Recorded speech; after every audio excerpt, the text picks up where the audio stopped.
Bueno, ongi etorri danoi Arizmendi ikastolak eta UESIK elkarlanean antolatutako jardunaldi honetara, bai? Gaurkuen pantailan kudeaketan gaixan bueltan ibiliko gare, bai? Gure komunidadian kezka handixa sortzen dauen gaixa da, bai? Barkatu. Zein adinetatik aurrera azkene pantailak, zein eragin euki aldaue pantailak gure umien garapenien, zer eskaini pantaiekin, zela kudeatu pantailak, bai? Gure ikastolan be egixada kezka handixa sortu dauen gaixa dala. Eta, bueno, hitzaldi proposamen hau be familixen aldetik etorri da. Orduen, gaurko goixian ziar, kezka eta zalantza batzuk bentsate argitzeko moduen garen, eta pare bat ideiakin urteten garien danok, bale? Eta beste barik, gaurko gure bi gonbidatuak aurkeztuko dotzuet, alde batetik Jon Arana dauko gurekin, Jon irakaslia, psikopedagogoa eta psikomotrizistia da, irakasle lanetan ibilixa dan arren, azkenen gurtietan psikomotrizista terapeuta moduen lan egiten dau. Eta bestalde Amaia Arroyo Sagasta dauko gurekin, Amaia UESIko irakaslia eta ikerlarixe da, eta UESIko kolaborategiko koordinatzailea. Bale? Eta hoxe, mila esker bai Saraia aretonetara etorri zarien hoi, eta etxetik hitzaldi hau jarraituko dozuen danoi, eta gozatu. Bale? Eta beste barik Amaia imungutzetitze, berak azalduko dutzu apurtxo bat, gaurko goixa nundik nora zango dan. Eskerrik asko agurtzane. Bueno, unon, eta eskerrik asko, ona bertaratzeagatik eta etxetik konektatzeagatik. Aurreko astean be, komentau nauen, gai hau ardura handi sartzen dugun gai bada, gainera nire kasuan aurpegi ezagunak dituten ben, eta seguramente pantailan atzian da, orduan horrik nire ardura sortzen dozta, baina eraberian posgarrixa da, ez? Honen inguruko, ekitaldi hau antolatzia eta ikustia erantzuna badauela. Nola antolatuko dugu goiza? Lehenengo Jon hasiko da, gainera leheno hasi behar gare, osak ondo gabiten boraz. 11 arte bera hongo da, apur bat jolasaren inguruan hitz egingo dozku, eta aurraren jolasaren ezaugarriak aipatuko ditu, baina baita begero pantaiekin da zen jolasen inguruan be, zertzelada batzuk eta hausnarketa batzuk partekatuko ditu. Gero ukiko dugu atxeden aldi bat, kafetxo bat hartzeko, gainera mentxe bertan dugu kafetxo hartzeko aukera, osak primeran, eta gero sartuko naz ni.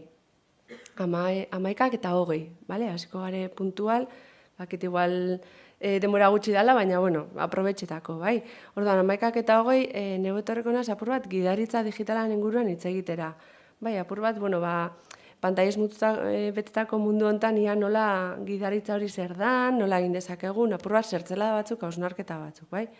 Eta nire asmoa da, amaitzia 12 eta 4 den, puntuan.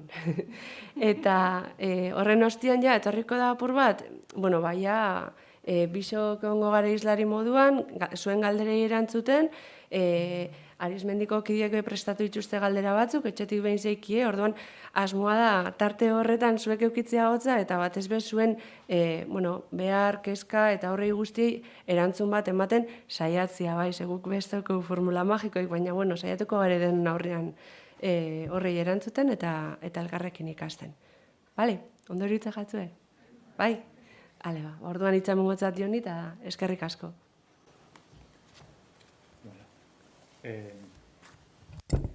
Egunon guztiei eta etxean zaudetien hori be bai. Egunon denoi, eskerrik asko. Agurtzane eta Arizmendi ikastolari, ona ekartzea gaitik. Nien naiz espezialista pantailen jardueretan, lehen ibili gara kontatzenik, Among Us horretan enaiz ibili jolasten sekula bez. Entzuten dietu mei horretaz, baina naiz ibili horretan. Ez dakitze ze aditu mota etorri da nona pantailei buruz hitz egitera.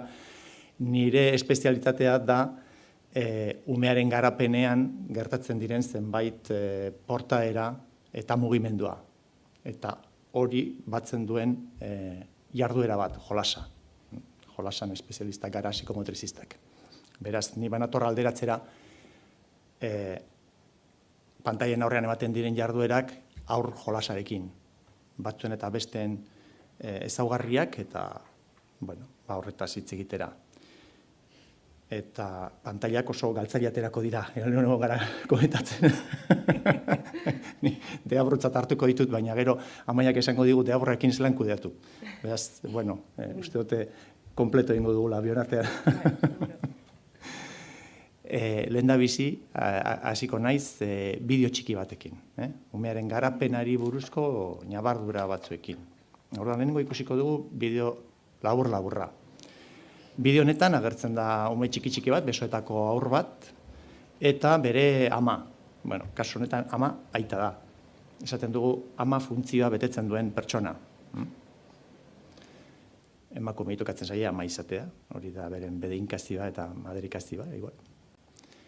Baina ama funtzioa egin dezake beste edozein pertsonak umea maite duena eta umearekin harreman ona daukana. Eta kasu honetan aita da ama funtzioa egiten nahi da. Hemendik aurrera amari buruz hitz egingo dut beti, baina hori argitzeko. Eta ikusten da elkar truke bat dagoela hortxe, seguro bizi izan duzuela zuek behin baino gehiagotan olako bat, eta gogorapen politek ekarriko dizkizuela. Egon adi, eta aber zer dan deigarria zuentzat bideo honetan. Ez da hori. Ez dut jarri ondo. Bentxezen.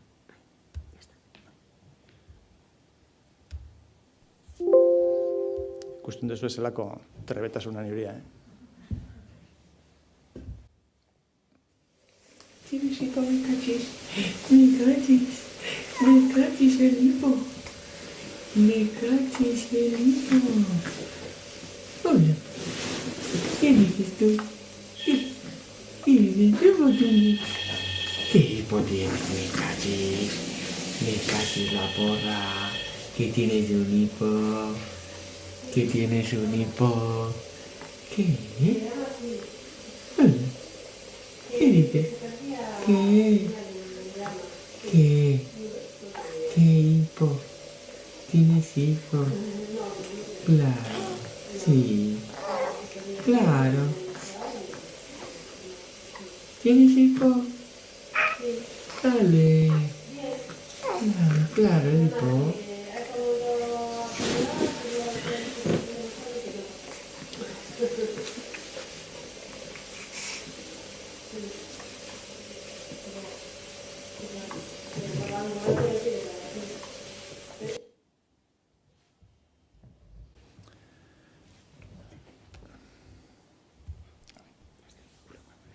Bueno, nik asko maite dut bideo, nire lagun batena da, eta edozein gauza saltzeko lehenengo jartzen dut hau. Hemen gauzarik deigarrienetariko bat da begirada. Umeak dauka begirada bat itxatxita amarengan. Eta, bueno, gauza asko daude aipatzeko, baina nik uste dut zentratuko naiz begirada horretan. Umearentzat gauzarik interesgarriena edade honetan eta oraindik hilabete batzuetan izango da amaren aurpegia.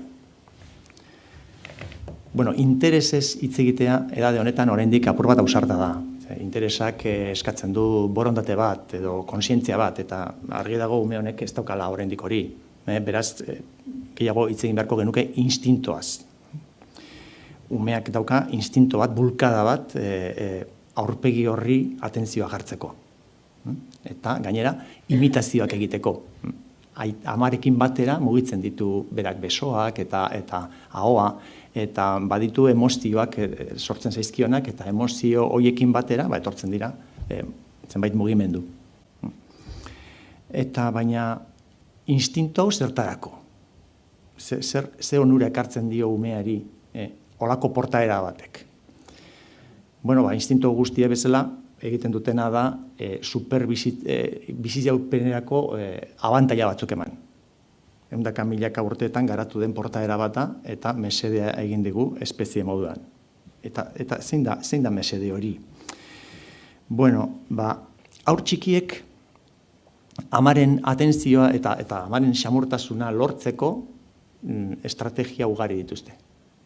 Instintiboak danak, baina ugari. Eta gainera, amak erantzuterakoan portaera hori iaia maila berdinean, guk esaten dugu maila toniko emozionalean, egiten duena da umearen portaera indartu.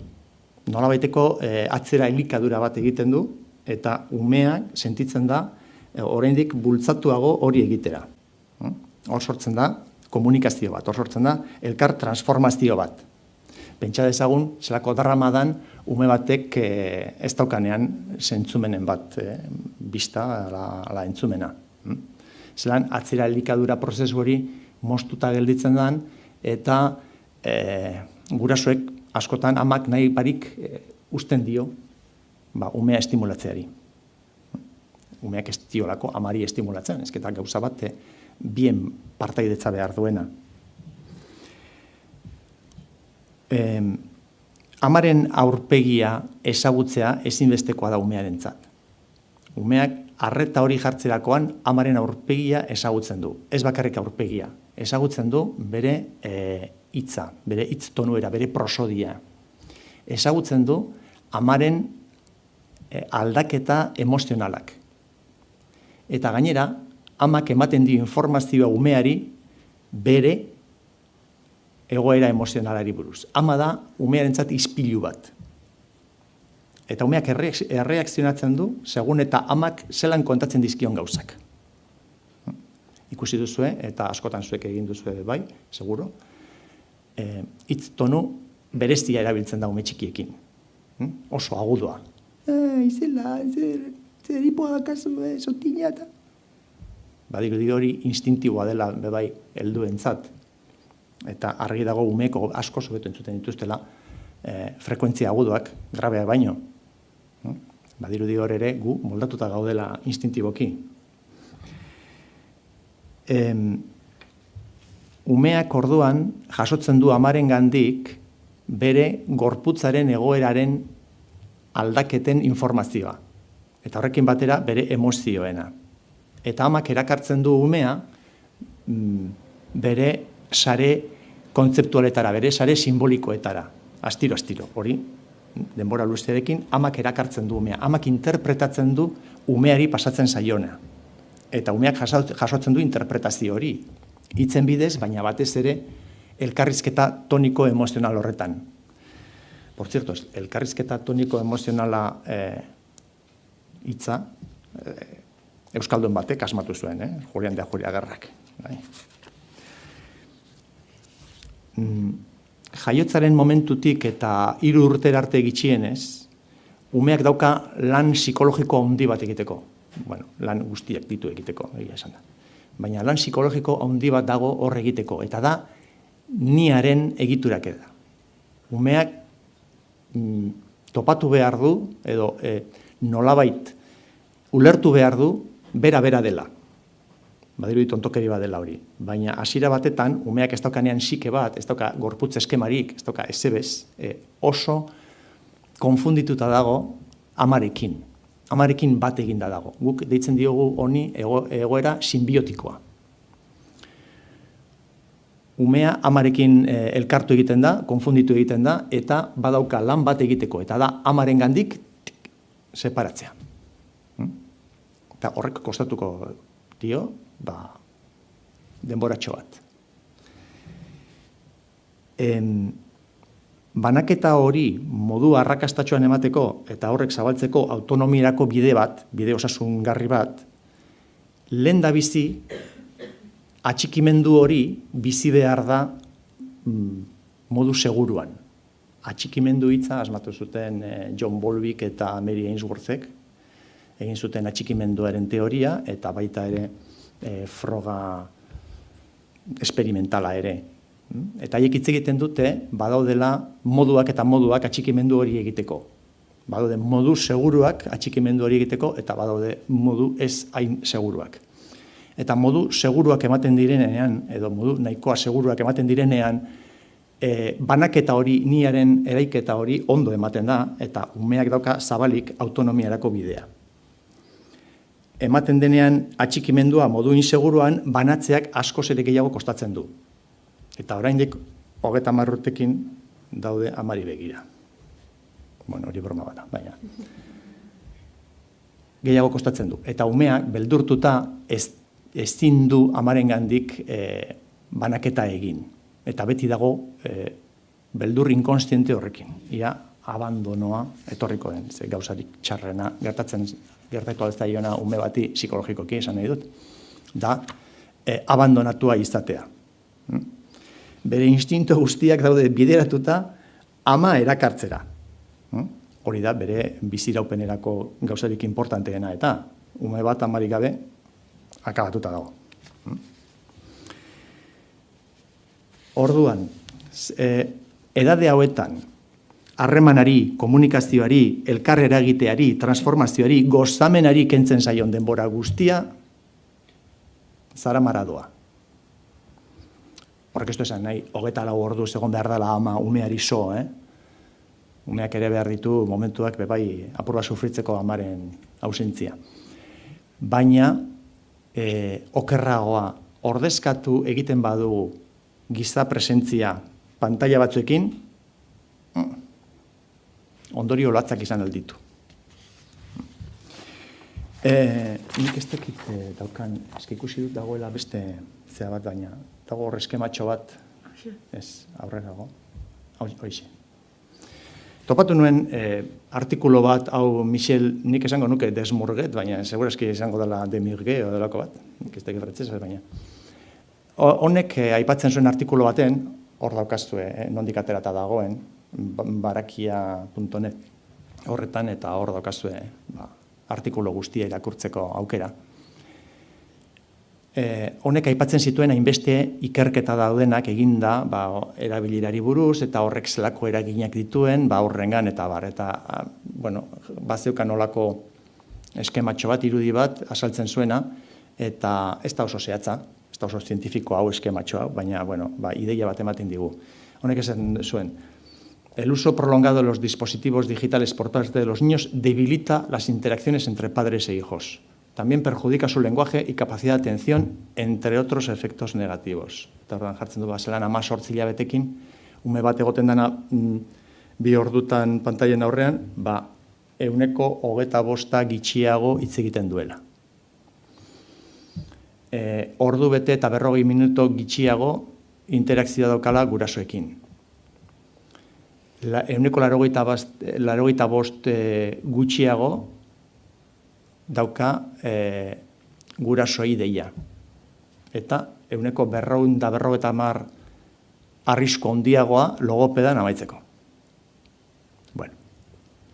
Eta gero ja 12 urtekin, esaten du, 3 urte eskolar galdu aldituela pantailen aurrean.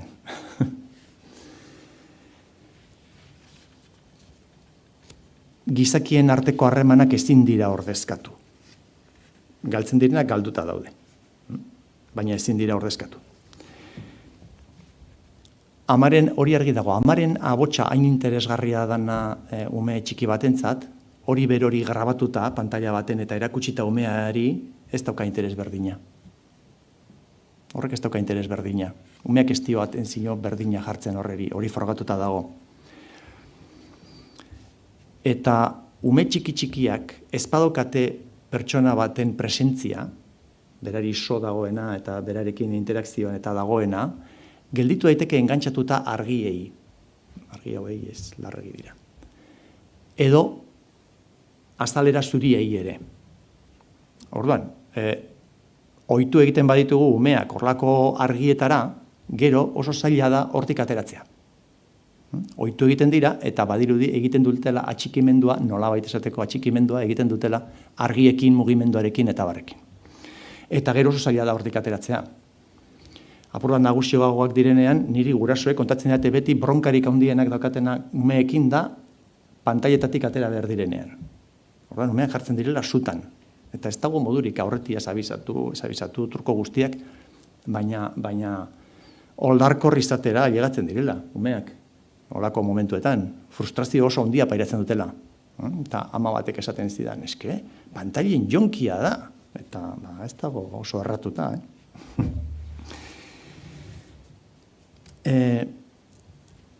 Orain momentu honetan nik uste dut, igual topatu duzuela ja kontraesan batetan nagoela. Nik esaten dut, interesarik handiena dago giza komunikazioan. Eta orduan zelan da posible pantailek hainbestera kartzea gero umeak. Nago kontraesan batetan?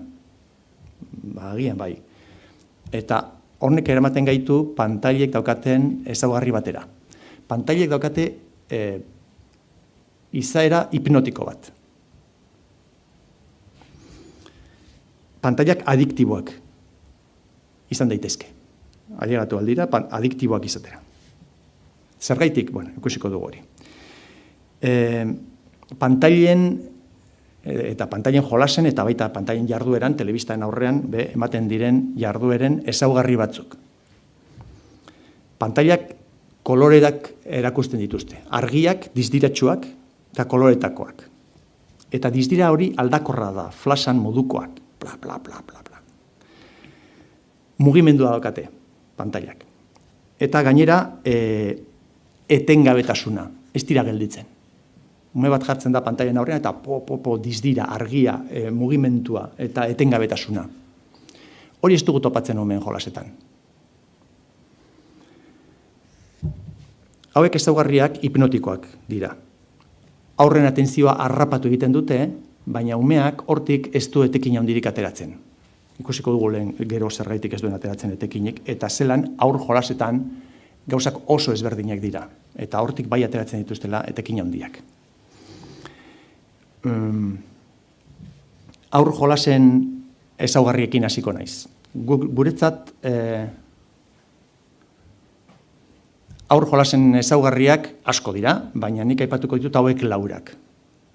Guretzat funtsezkoenak definitzeko jolas bat. Lehenengo eta behin, askatasuna. Umeak aukeratzen du jolasa. Naiz eta beste batzuekin egon, gero moldatu beharko da beste batzuekin, baina jolasa askea da. Guretzat jolasa librea da. Bestela, ez diogu deitzen jolasa. Badakit gure gizartean jolasa eta jokoa gauza askori deitzen zaiola, baina gu deitzen diogu jolasa askea den horreri. Jolasa, umearen norberaren adierazpena da. Proiektiboa da. Jolasaren bidez, umeak kontatzen du nordan bera. Zeintzuk diren beren igurikapenak, zeintzuk diren beren desioak, zeintzuk diren beren mundua ikusteko era eta beren emozionalitatea zein den. Hori dana, kontatzen dute jolasaren bidez. Guk berbaren bidez kontatzen dugun moduan lagunen artean.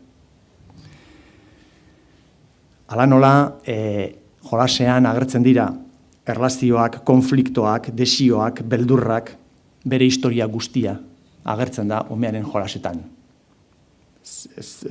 Luzea izango litzateke adibide asko jartzea honeri buruz, baina sinestu idazue horrela dela. Inork ez daki zertan jolastu behar duen ume batek. Bere proiekzioa bada, bere adierazpena propioa bada, guk ezin dugu jakin zein izan behar dan berak aukeratu behar den jolasa. Bakarrik daki berak. Jakintza bat da inkonstientea, baina bakarrik daki berak. Guk bortzatzen badugu ume bat jolastera, ez dakizin jolasetara, hori ez da izango bere adierazpena. Horrek ez ditu ekarriko gauza honak berarentzat. Horrek ez dukiko bektore terapeutikoa. Bigarren ezaugarria da plazera. Jolasa beti ematen da plazerean. Gorputzan akzioan plazera sortzen da. Plazera fisikoa eta emozionala. Vygotskyk esaten zuen, umea jolasten duenean, buru bat altuagoa dela. Oso polita da hori. Buru bat altuagoa da jolasten duenean. Horretarako jolasten du. Sentitzeko buru bat altuagoa dela. Plazera ez badago, umeak ez du jolasten. Hala, bere jolasa izango da susmagarria. Izango da errepikakorra, ez du evoluziorik izango eta susmotxarra hartuko diogu. Umea ez da lasai geldituko jolastuta gero. Baina plazerean badago, bai. Beste ezaugarri bat da jolasa erregistro simbolikoan ematen dela. Jolasa da balizko jarduera bat. Umeak badaki jolasten ari den hori ez dela egia. Baina horrek ez du kentzen emozioa. Gogoratu zuek joaten zaetenean terrorezko pelikula bat ikustera. Badakizuean pantailan agertzen den guztia gezurra dela, trukoak direla, baina horrek ez du kentzen sustoak eta ikarak eta emozio guzti horiek, ezta? Umeentzat berdin. Baina umea ez da nahazten. Nire gelako Supermanak ez dira botatzen koltsonetatik kanpo. Tontoak ez dira. Eta emozio handia sortu daiteke, eta haserreak, baina baiek badakite jolasa dela. Eta laugarren ezaugarria da komunikazioa. Guretzat komunikazioa da elkarren transformazioa. Komunikazioa dago, nik transformatzen zaitudanean zu, eta zuk transformatzen dauzunean ni. Eta transformazio hori inoiz ez dakigu nola joango den. Badakigu jolasa non hasten den, baina gero jolasa doa bide ez ezagunetatik beti, edo aurre ikusi ezin derenetatik beti. Eta amaituko da tokian. Eta guk lagunekin berba egiten dugunean, berdin. Badakigu non zelan hasi elkarrizketa bat, baina nora erango gaituen elkarrizketa horrek. Eta horrek dauka grazia, ez da. Sorpresa hori. Bestela, zera, aspergarria. Lagun batzuekin aspergarria izaten da, ez da. Besteari esker, aurrak bere portaeraren eta bere emozioen eta bere izana guztiaren perspektiba bat hartzen du, konsientzia bat hartzen du. Horiek lau ezaugarriak ez dira pantailan agertzen. Pantailan agertzen diren ezaugarriak Arestian esan bezala, makinen agertzen diren estimuluak hipnotikoak dira. Atentzioa harrapatu, abiada handian murgildu umea, eta pentsatzeko aukerarik ez dute ematen.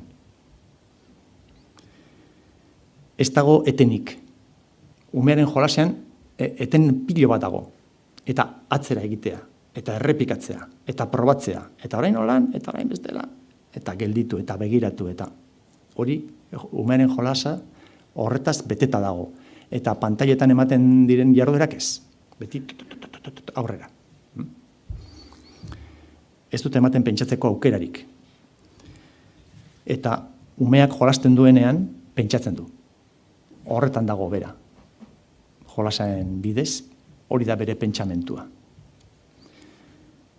Makinak estimulu erantzuna moduko akzioak proposatzen dituzte.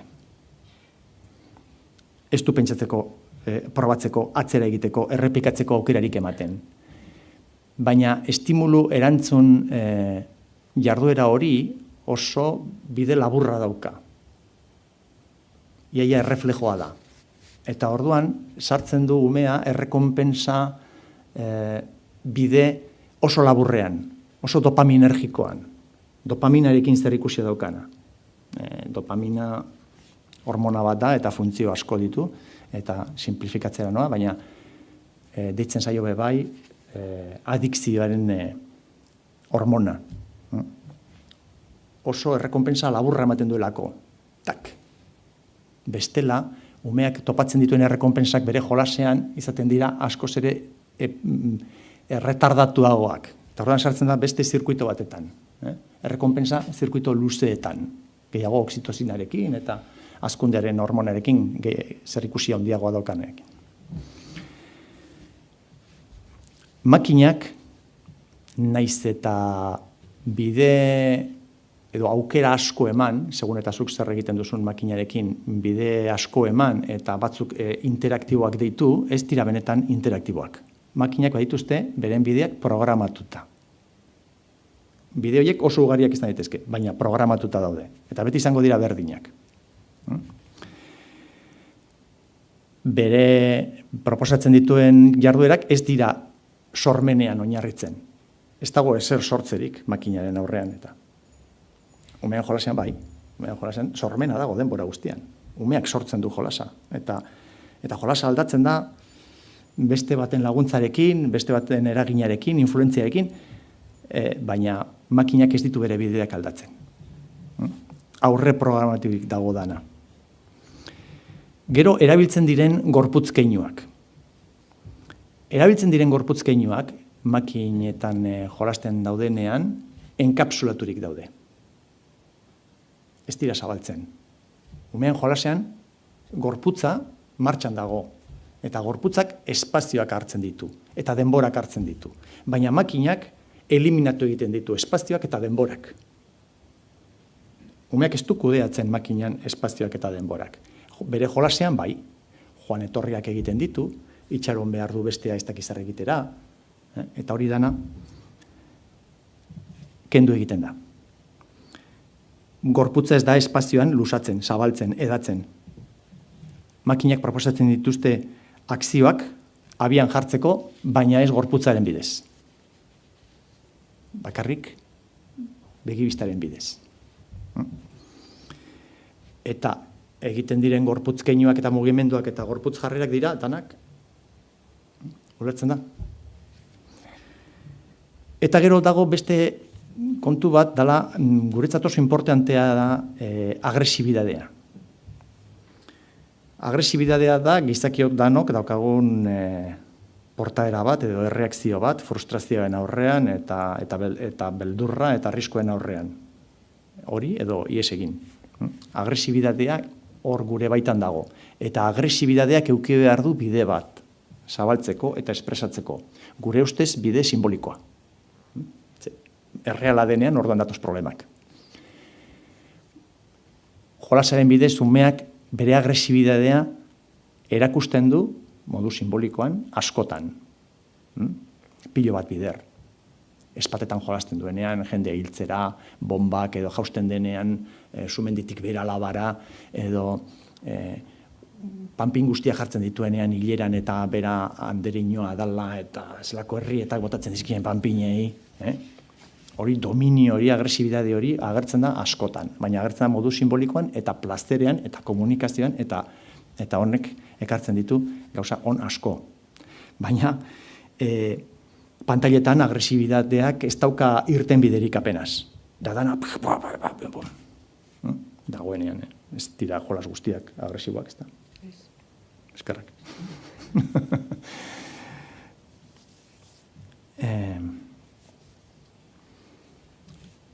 Honen guztien ondorioa zein da, ez dut uste ja daukananik jakiago, ez da? Ondorioak. Ondorioak ematen dira maila ezberdinetan.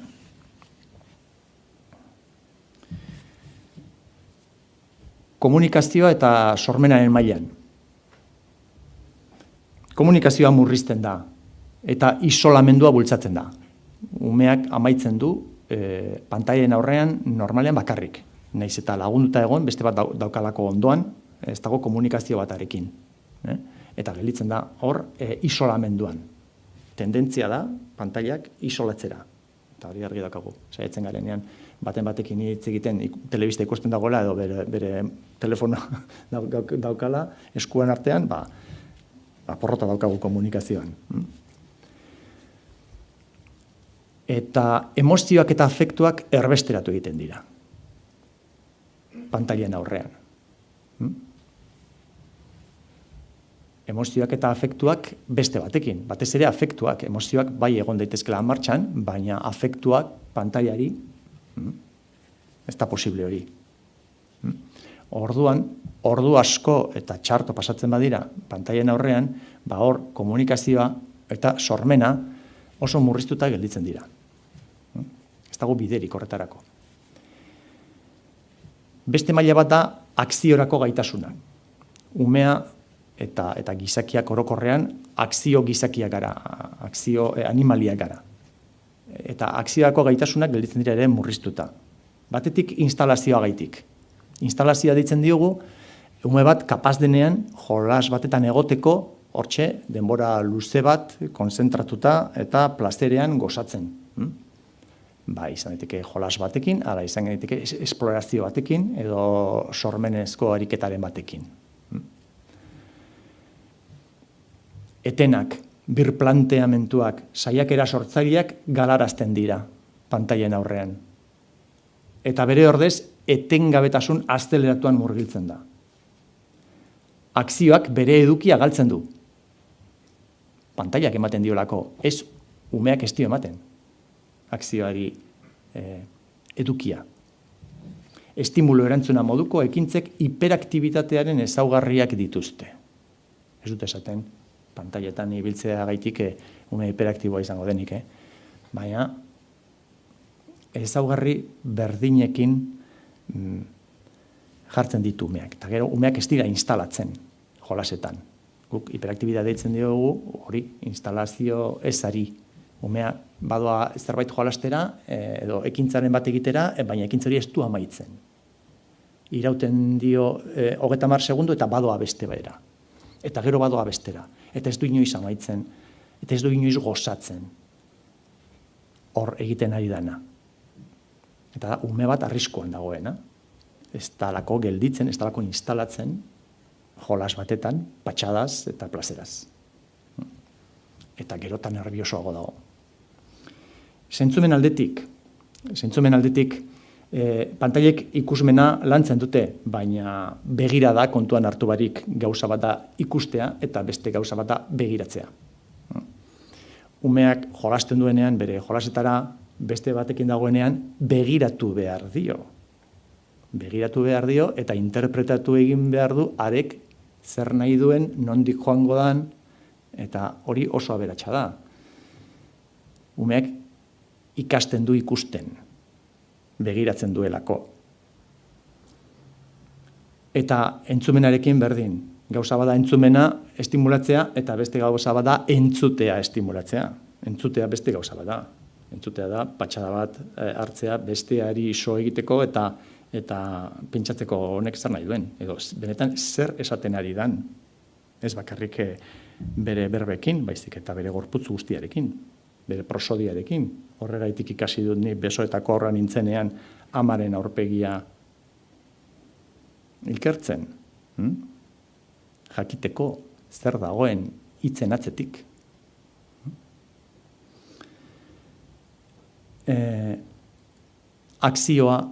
Pantailek akzioa proposatzen dute mugimendurik gabe. Gorputzaren eraikuntzan ere, badituzte bere ondorioak. Imaginatuta beti ere, umeak ordu asko pasatzen dituela pantailan, badinotzuet demonizatzen ari naizela pantailera. Zako panorama, izan dut. Hori. Esageratzen ari naiz, imaginatuta, umeak ordu asko pasatzen dituztela pantailetan, edo hori dela bere jarduera printzipala. Eta, ez da zertan horlan izan behar, Baina gorputzan eraikuntzan ere ondorioak ditu. Ukitu egiten da, mandoak eta, baina ukimena landu barik. Gure praxia gehienak atzamarrak erabiltzen dituzte elkarrekin. Eta umeak jolasten dutenean bebai. Makil bat hartzen bada, tiratzen bada, soka lotzen bada, atzamarrak doaz beti elkarrekin, eta asko erabiltzen da eskuaren aurra. Eta makinetan ez. Makinetan atzamarrak doaz bakoitza bere kabuz eta aurra ez da esertarako erabiltzen. Benetako ukimena ez da dastatzen. Gorputzen umen jolasetan bultzatu egiten dira, hartu, tiratu, bata bestearen gainean bota, en fin, hori dana. Eskuen mugimenduak normalean ez dira simetrikoak izaten jolasetan. Momentu batzuetan bai, baina momentu askotan ez. Makil bat harrapatzen da, eta mugimendua ez da simetrikoa. Ez da egiten holan. Ez da egiten, bai, ulertzen didazue? Gauza bat hartzen da, eta bestea gainean jartzen da. Eskuak ez dira mugitzen simetrikoki, baina pantailetan bai. Pantailetan.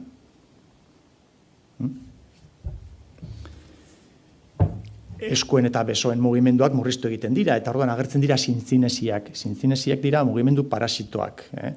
Hau da, tensioak ez daukatenean lekurik ateratzeko, ateratzen dira beste mugimendu parasitoetatik. oso ezaguna da, adibidez, min gaina ateratzea idazten da zaudenean, ez da? Umeari asko kostatzen zaio idaztea, eta ordan konzentratzen da asko, tensioan dago, eta azkenean, hor dago. Bueno, hori da zintzinesia bat, baina zintzinesiak eman aldira. Asko eta asko. Eta gero bagoaz etxera, eta daukago hemen gamina, eta zer egin dut nik? Egon zara mugimenduren bat egiten, edo tensioren bat eukiten, beharrezkoa esena zure lanerako, baina hor egon dana instalatuta. Egon zara, tak. Eta gero, klaro, bengo mina. Umeak mugitu behar dira. Ezin dira bere besoen, bere hanken, bere gorputzaren mugimenduak murriztu. Ze horrek ekartzen ditu, tensioak ezin direla liberatu, eta orduan agertzen dira zintzinesiak. Eta zintzinesia batzuk oso tontoa dira, baina beste batzuk oso gerrak. Danok egiten dugu apnea txikiren bat, igual torlojua bat sartzen ari garenean indarrez egiten dugu. Zertara dator apnea hori? Bueno, zertara bez, baina hori ez da grabea. 5 minutokoa bada. Oin, egun osoan basauz egiten, izango dituzu problema handiak. Arnasketan, eta diafragman, eta bar.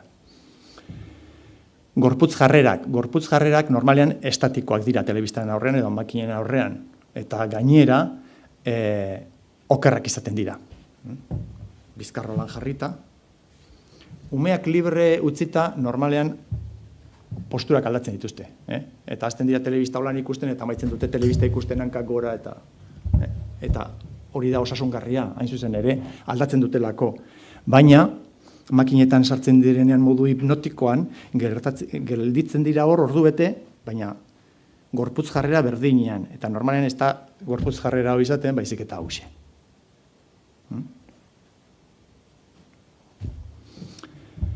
Eta arnasketa ere laburra izaten da, apneak bezalakoak. Eta ez arnasketa luzeak. Auspoa ez da eragiten ondo, eta hor gelditzen dira. Ariketarik egin gabe. Baina, bainotzuet hori dela beti ordu asko pasata pantailetan. Pantailek ordezkatzen dutenean beren jolasa, beren benetako jolasa. Hor dago arriskua.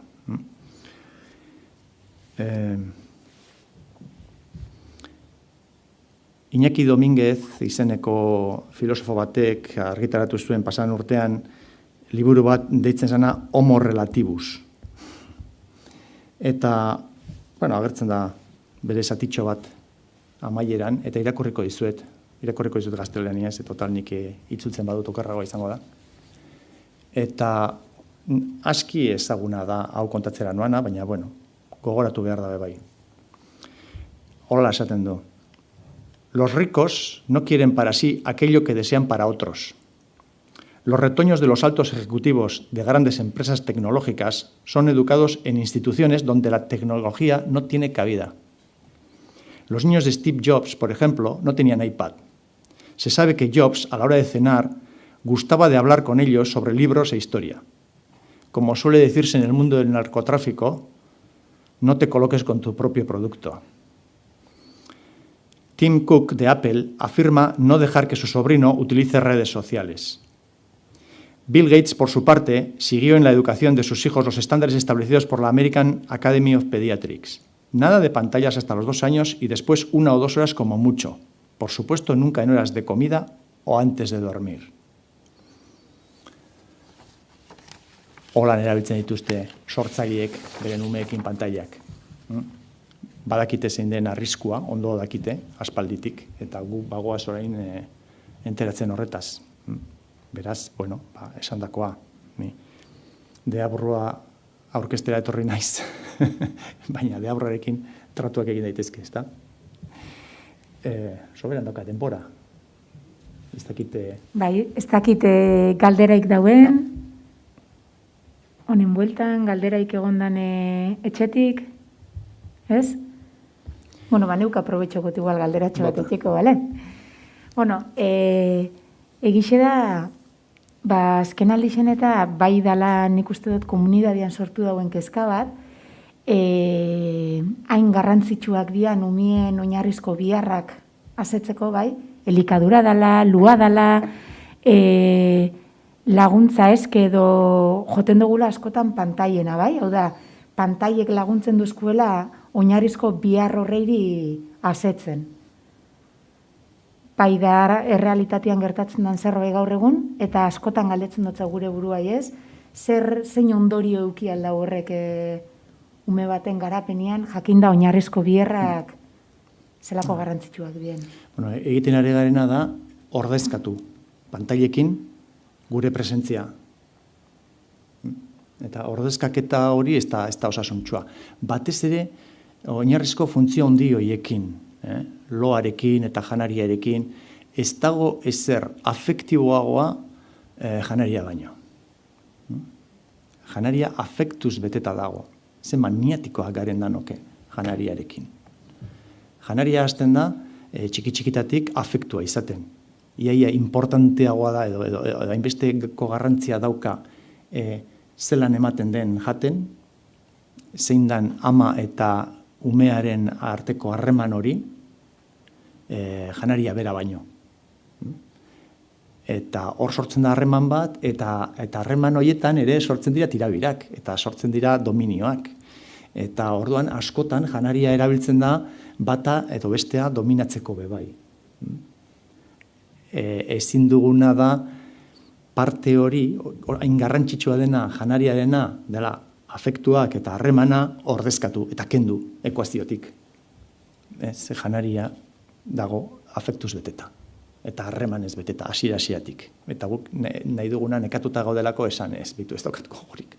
Orain, harremanetan sartzeko honetan. Venga, fuera, hartu pantalla, plas. Ya está. Hori oso okerra da. Eta baita ere, lotara joateko momentuan. Lotara joateko momentua oso delikatua da ume askoentzat. Zer ikusia dauka abandonoarekin.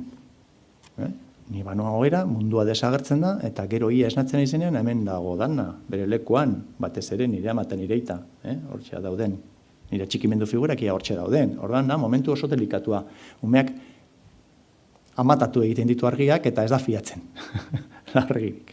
Orduan, momentu horretan, askotan umeak lagundu egin behar dira. Batez ere txikimendua oso seguru izan estenean, umea adoptatuetan ikusten da hori. Oso gogor, ume adoptatu batzuk eman behar dute buelta bat etxetik ziurtatzen kaleko atea itxita dagoela giltzaz. Ez dira fidatzen, beraiek lotan dauden bitartean ez dan egongo ezbeharren bat kanpotik datorrena. Zenbat umeek ez dute topatzen momentua benetan begiak izteko, gelditzen baldin badira bakarrik. Behar dute esku bat beren ondoan, behar dute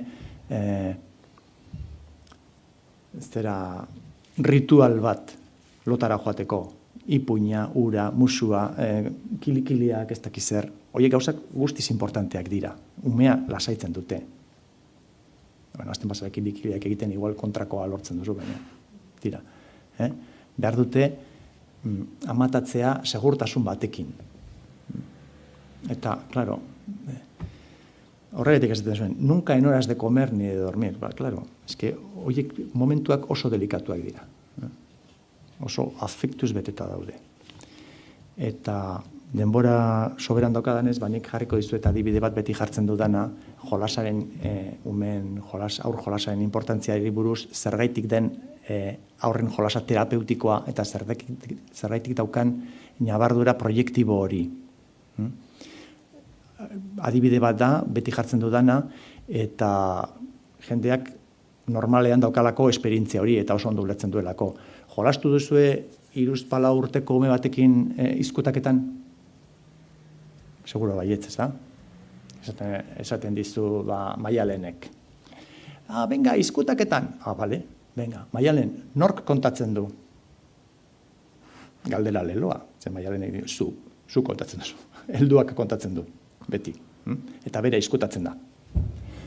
Zu kontatzen duzu, 1, 2, 3, 4, eta 10. Banoa, eta buelta materakoan, ara non topatzen duzun, Maialen erdi agerian, ez da? Eta zen duzu, haiene, ostra. A ber, Maialen, izkutatu behar zara ondo, eta ni zure bila noanean, zu beste leku batetik ateatzen zara, heltzen zara ona, eta irabazten duzu. Eta umeak esaten du, bale, berriro, venga, berriro. Kontatzen duzu, 10 arte, buelta eman, eta gauza bera. Benetako alegina ez da egin izkutatzeko. Eta Maialenek nahi duena da, topatzea eta besarkada bat. Eta ez du konektatzen inondik inora lehiarekin. Ze irabazi eta ze irabazi. Hori ez da bere helburua. Guk gogoratzen dugun izkutatze jolasa da 6 urtetik gorakoa. Eta ordan bai izan lehia jolasa. Ia nork nori irabazi. Baina 3-4 urteko ume batek ez du konektatzen horrekin. Baina hala ere emozio handia dauka izkutatzen danean. Imaginatu izkutatzen dela gela baten, eta zuk buelta ematerakoan ja topatzen duzu, hainbeste bider jolastu duelako, ja ondo izkutatzen dela. Eta ez dagoela agerian. Zuk badakizun non dagoen, total ez dago leku askorik izkutatzeko eta gainera gordina hori mugitzen da. Baina imaginatu zu basoa zela gelatik. Eta umeak ez duela aitutzen hori zu joan zarela. Eta hortik 10 segundora ateratzen da bere besarkadaren bila eta topatzen du ez dagoela inor gelan. Imaginatzen duzu zer gertatu daiteken, zen izan daiteken umearen erreakzioa. Igual agobiatu egiten da umea, ezta? Behar bada negarretan hasita dana. Desagertu egin da, nirekin jolasten zegoena. Orduan, non dago jolas honen grazia? Benetan, zer dago jolasten umea? Umea jolasten dago desagerpena. Eta desagerpena askotan eukidu berak, askotan dastatu du berak, eta dastatu du modu mingotzan. Ama joaten denean bere ondotik, txiki-txikia denean, ez da bate be gustokoa, umearena. Eta protesta egiten du. Eta berak ez dauka inolako kontrolik. Ama joan egiten da, etorri egiten da, nik ez dakizen bat denboran, zergaitik, ez daukat inolako kontrolik. Baina jolasara ekarrita, nik bai daukat kontrola. Baldin eta banaiz izkutatzen dana. Horregaitik izkutatzen dira haiek, eta zuk kontatzen duzu. Ze, jolasaren kontrola dauka, izkutatzen dana. Berak esaten duenean, jolasa amaitzen da. Agertzen da, eta esaten du, eta besarkada bat. Eta ez dago besterik, berak nahi duena da, zu bila joatea eta topatzea. Eta ez badan apurtxo bat torpea zaren, ez da izkutatzen ondo. Ez da izango, ez duzula topatzen. Hau da adibide bat, zelan bere historian bizitako momentu latz batzuk ekartzen dituzten jolasera, eta hor jolasean nolabait ordaina hartzen dute horrena. Ulertzen da? Holako adibide 1000 dago, umeen jolasetan. Eta jolas hori oso importantea da. Ez bakarrik garapen motorrerako, ez bakarrik garapen sozialerako, kognitiborako, ez bakarrik horretarako. Baizik eta gainera, jolasak dauka vektore terapeutiko bat. Jolasak lortzen du umea lasaitzea, beren, preokupazio eta beldur askorekin. Eta umeen jolasak beteta daude gauza beldurgarri ez. Hilketak eta desagerpenak eta ambulantziak eta gustatzen zaie pilo bat. Hori. Eta ipuinak bebai. Beselerrak dira, irutxerriak eta zazpiantzumeak eta zein da bestea? Eta Txanogorritxo, terrorezko trilogia. Baina, ipuinen funtzioa ez da umeak ikaratzea. Baizik eta nolabait erramienta batzuk ematea umeari bere beldurrak jartzeko puntu baten, puntu simboliko baten eta horrekin jolasteko. Bai? Beraz ez ikaratu umea kontatzen, eta orduan etorri zen 8 eta umeak kikilduta. Umeak lasaitzeko dira. Bueno, ez dakite nahi nuen hori kontatu. Jolasari buruz, zerbaitik da nahi importantea. Bai, esan Arantxa, bai. Lehen agertu duzun diapositiban, agertu da gai bat, momentu honetan nik uste dut gizartean eta goik ikastolan, bai, badaukagula horren inguruko kezkak berezi bat hizkuntzaren garapenaren inguruan. Aber horren inguruan zerbait gehiago komentatu aldozu, ez? Uneko 250ko arrisko ondixegoa logopedan ibiltzeko, eta gainera gero niri ere sortzen jat beste kezka berezi bat partikularki, ze gero logopedan eta egia da hainbatetan behar diela olako tresnak, baina gero eta gehiago bere erabiltzen die pantaiak errehabilitaziorako. Claro, sortzen du hutsune bat edo zailtasunak, baina gero tresna bere ere erabiltzen dugu hortarako. Orduan, hor, igual jabe, kezka berezia profesionalki be eskuntza proia berezikoekin ari naizelako lanian, Nien naiz logopeda, baina badakit logopeda zaharrek ez dituztela pantailak erabiltzen. Berriek igual bai. Pentsatzen dutelako pantailak gehiago erakartzen dutela umea, eta horrela erakarrita posibleago izango dela ariketak egitea. Baina nik uste dut erratuta daudela. Bueno, nik hartuko dut hitza apur bat, bale? Hezkuntza bereziko irakaslean nazelako eta naiz eta logopeda ez izan, nik uste dut askotan olako erabilerak eta gero hitz egingo dugu, balio erantziari buruz eta olako gauzez, baina askotan egiten diela motivazio puntotik, nik erabiliko dut pantaila, horrek motivatuko duelako umea eta engantzatuko dut nik egin nahi dudan horretara. Eta agian birplanteatu beharreko aldagaia edo arrazoia da pantailan erabilera aukeratzeko. Eta pantailan erabilerak beti eduki behar dau balio erantzi bat, eta batzutan badauka.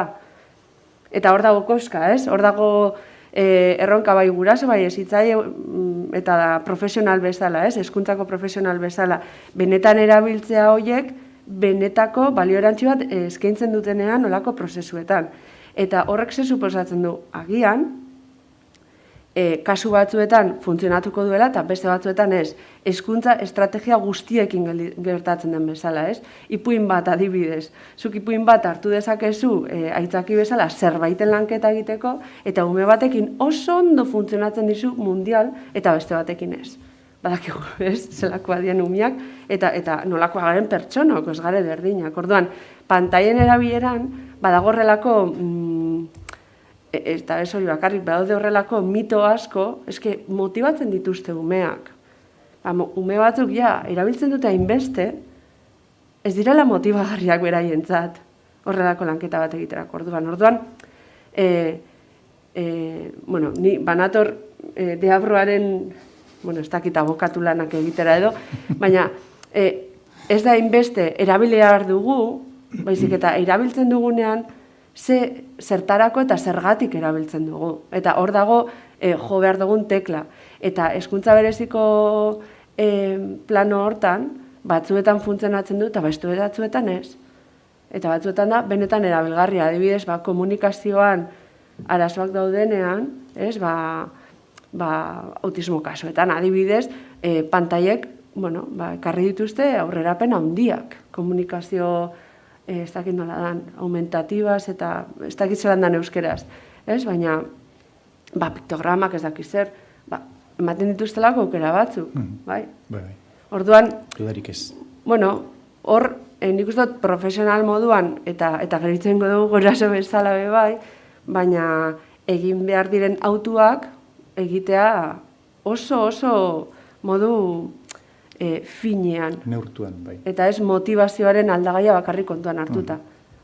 Hori dago idealizatuta, nire ustez. Eta gainera nik uste dut, bereizketa egin behar dugula oso ondo, bata da, hizkuntza eta mintzairaren artean. Logopedak dedikatzen dira mintzamena elabla, mintzamena hobetzera gehien baten. Hor dago, atzetik bebai hizkuntza. Eta hizkuntza oso komplejoa da, eta mila gauza joan daitezke txarto hizkuntzaren garapenean. Baina ez dezagunaz, du bez, hizkuntza dala komunikaziorako. Eta komunikazioa ez da bakarrik hitz egitea. Komunikazioa da, errepikatzen dut, eta naiz nekatuko inoiz, elkarren transformazioa. Orduan, logopeda bat baldin badoa, edo edozin irakasle badoa, umea aldatzera, argi doka. Jai doka. Irakasle bat joan behar da, umea aldatzera, eta utzi behar du umea bera aldatzen. Bestela ez dago komunikaziorik. Orduan, bakarrik pantaila bat planteatzea umeari ariketa batzuk egiteko norabide bakarrean hori ez da komunikazioa. Eta orduan hizkuntzak ez dauka hor bere potentzia. hizkuntzak dauka bere garapen guztia komunikazioa dagoenean, balio duenean komunikatzeko. Aparte, trastornoak egon daitezkela mila, eta asko espezializatu behar dira logopedak, olakoetan. Baina hori, mintzamena eta hizkuntza gauza ezberdinak direla, eta hizkuntza dagoela zuzenduta komunikazioara, eta komunikazioa da elkarren transformazioa. Ez dakit norbaitek zeo zer gehiago gehitzie gure dauen, erantzun da gelditu da galderia, bai? Bale, ez dakit.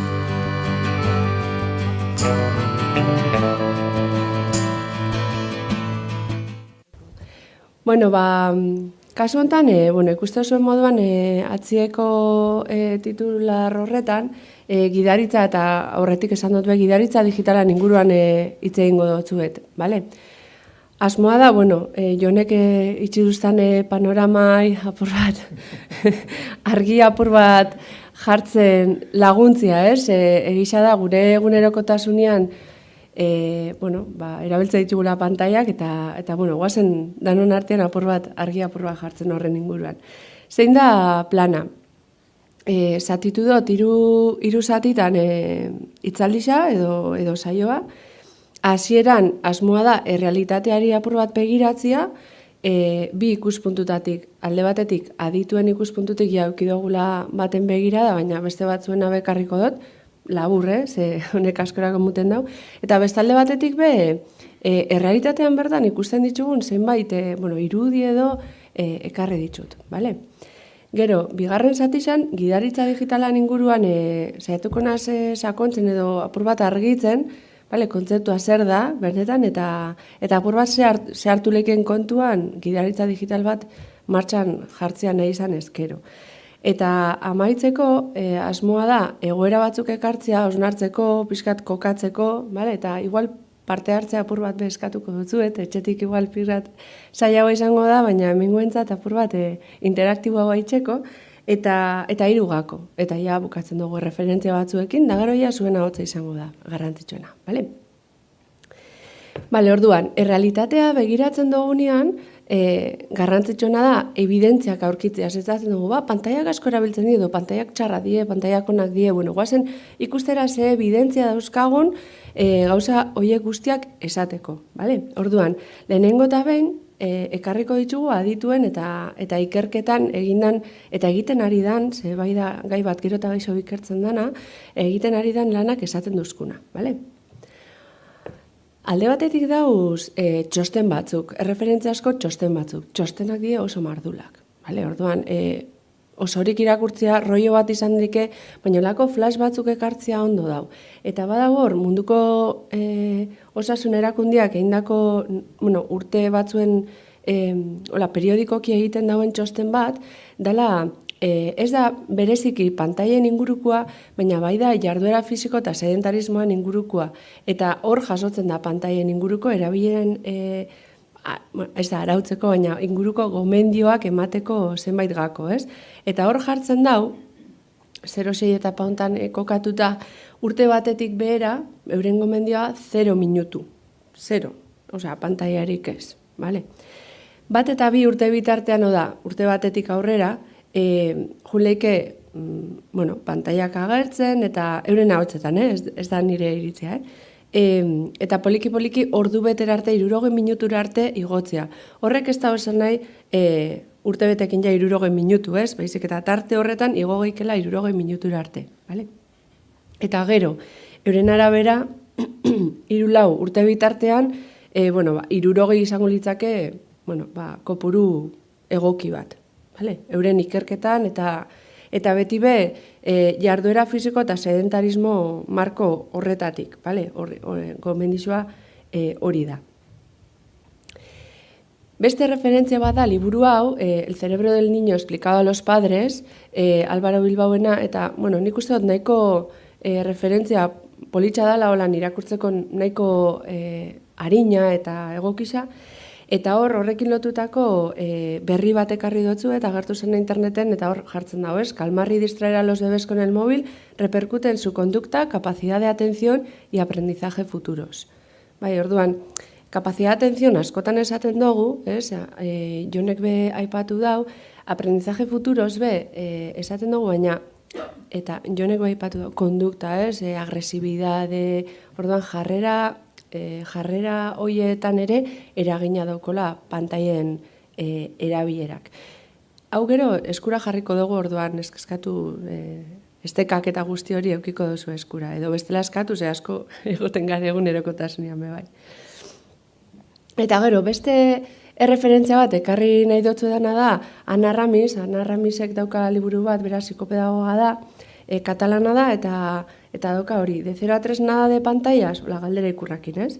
Eta bertan, gaixa oso sakon lantzen dau, eta berak, aipatzen dituen enbat gauzen artean nik adierazgarritzatik dugu jo nauena, eta gainera, azaruan bera entzuteko aukera izan nauen, eta berak aipatzen dau, lehengo ikerkata batzuen arabera, lehengo 3 urtietan, 5 hilabetez, pilatzen baitugu, metatzen baitugu, pasatzen dituzten minutu guztiak, 3 urteetan 5 hilabete osoz egoten diela pantailari begira.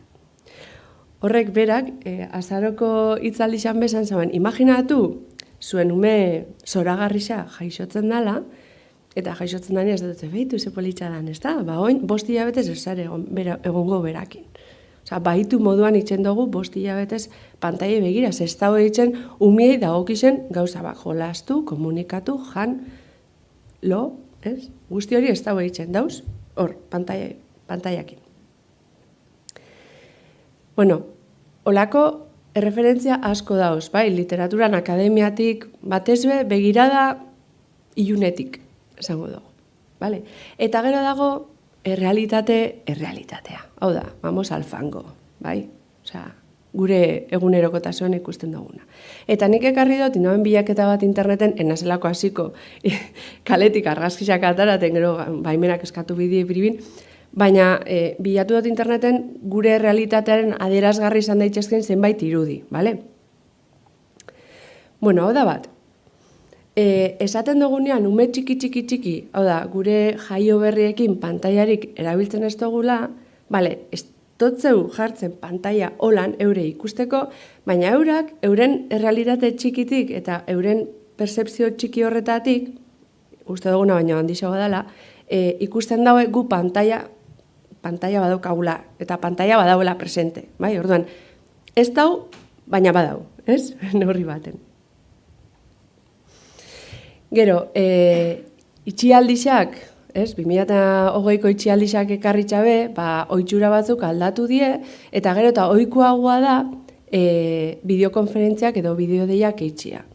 Eta batzutan, urrun bizidien senidiekin edo familixakoekin edo konfinatuta dagoen umetxo bati zorionak emateko edo, baina beste askotan, bihurtu die gure ohitura, bastakegu zein, mama ingotzau, bideodeia, venga, ingotzau, ez? Total, espertuta gauz, eta, orduen, errealitatearen, barruan edo naturaltasunez sartu dien ohiturak die, eta pantaila hor dago, ezta? Bale. Beste irudi bat, bakizue, honek die fotos de, así, cogidas al azar, oso naturalak die, ezta? Gube holan egoten gare, super, holan, postura hortan sofan, super maravilloso. Honekin zer da transmitiru nahi dutena? Askotan, kontziente ez bagara be, familixan gazenean, danok bukatzen dugula pantaila batekin. Eta aukeria dauko, elkarrekin jolastu, elkarrekin sukaldatu, elkarrekin ez dakiz ere egin, baina askotan inertziak edo konturatu barik, argazki hau atara geike, ezta? Inkluso gugurasuok, esolan igual, ez? Baina gugurasuok laneko gauzak, porque laneko gauzak die super importantiak, ezta? Eta, orduan, laneko gauzak erantzuten, eta, klaro, erantzun behar dugu, momentuan, eta gure umia, igual, telebista ikusten. Eta, argazki bat atarako baginu momentu horretan, da familia bat, konektatuta, ez? Danok pantailetan, isa konturatu barik. Heldu garela puntu horretara, ez? Orduan, igual esain fantastikoki jantzita, baina, hola. Hau be, nahiko ohikoa da. Eta da, bueno, egoerak besta asko laguntzen, baina baskari familiarretan edo, ez, joaten garen jatetxietara edo, ez? Gu ja, baskaldu dugu, pasa dugu momentu hori baskari izana emuten dutzaula jaten harremanian, ez? Etxen dugu lutsa hori daukagula. Eta gero, nausisok itzein behar dugu. Osa zerizuez, edo esain zerizuez, baina gu behar dugu gure momentua. Orduan, errezena zer da. Bueno, jun jolastera, baina batzuetan, karo, jolas horretan behar gaituzte edo danadalakoa, ez? Askotan ez gaituztela behar, baina, bueno, guk sentitzen dugu behar hori daukiela eta guria da beharra. Baina, orduan, errezena zer da, bueno, behitu segatik ez tozue ikusten, ez? Eta orduan, umetsuak dauzkagu lasai, ez? Deskonektatuta errealitatetik, baina konektatuta gaioetara, eta behintzat guk badaukagu aukeria, bueno, hitz egiteko eta eukitzeko elkarrizketa etenaldi barik, eta olako, gurasoen artean idealizatuta da zen gauzak. Eta gero, irudi hau be, igual 0-6-irako, igual irudiak erakusten dauen adina apurtxo bat handixo bada, baina da, jonek mai gainera ekarri dauna eta apur bat agurtzanek alderan ekarri dauna. Ez da, jatorduetan zelako estrategia bihurtu dan pantailarena, ez? Eta azkenean itxen duguna da, pantaila jarri, apur bat anestesiau esango nukenik, ez? Anestesiau, eta bueno, ja, haua zabaltzia errezagoa da, eta berdin da brokolisa izan, sopia izan, edo makarroia, bueno, makarroiak igual ez, porque makarroia die, lo más, baina berdin da, zeia da, hipnotizauta hor, sartuta, eta guk jadoko aukeria sartzeko. Eta ja, bukatzen dugu, eta gero, jarraitzen dugu pantailan, edo jolastera, edo analakoa. Baina bai bihurtu da estrategia bat, ez da? Eta abar. Zeune die batzuk, niri okurri du jatenak, baina ziur nau, zuek behatzen badozue, apur bat klik, kontzientzia apur bat jartzen badozue, badakitzuela beste bat egoera sortzen diela honen olakuak, antzerakoak. Bueno, horrarte evidentziak, ezta? Orduan, hemen nik gai hau jorratu horretik, 0-6 inguruko pantaila jorratu horretik, normalean itzalizetan ez noben ere gaurza pertsonalei buruz hitz egiten. Baina nik uste dut, kasu honetan, hitz egiten dutela, bai, akademiatik edo nire lan profesionalen ikuspuntutik, baina baita be ama moruen. Orduan, gure egoera etxean zein izan zen. Nik asko irakurri dut gai honen inguruan, zorionez ero, zoritxarrez, eta orduan autu bat egin ginuen etxean. Eta autu hori izan zen, pantailarik ez 0-3. Hori izan zen gure etxeko erabakisa. Nire alabak, asko jakingo dozuen moduan, nire alaba nausisak, inzauen pandemia etorri horretik 2 urte. Orduan, itxialdisak harrapau gintxuen 2 urte eta pikukin. Ni ordu ninguen, eta orduan esan noen, benga, nik daukat denbora, daukat bajan nau, daukat denbora, aguantatuko dugu, pulsua hartuko zau egoera honi, eta pantailari gabe biziko dugu itxialdisa. Eta lortu ginen, ez da erresa. Dano dakitzu hemen zazenok ez, eta konektatzen zazenok ez dala erresa, ez? Badalako estrategia, erabilgarri bat, egoera askotan. Orduan, aguantau ginen, 0-3.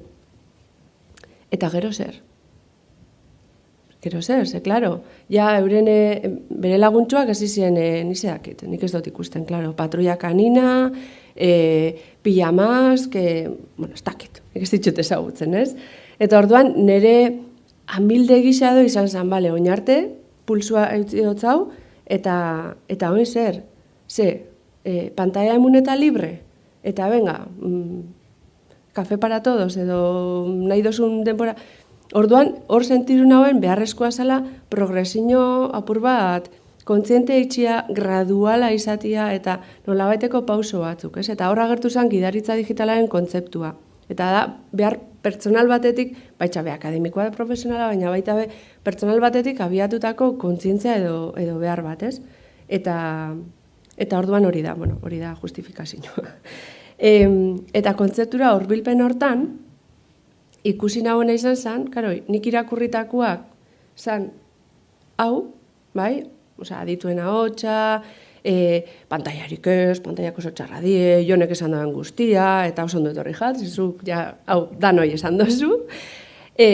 Baina bestalde batetik, karo, errealitateak bultzatzen zaitzu beste norabidean, ez?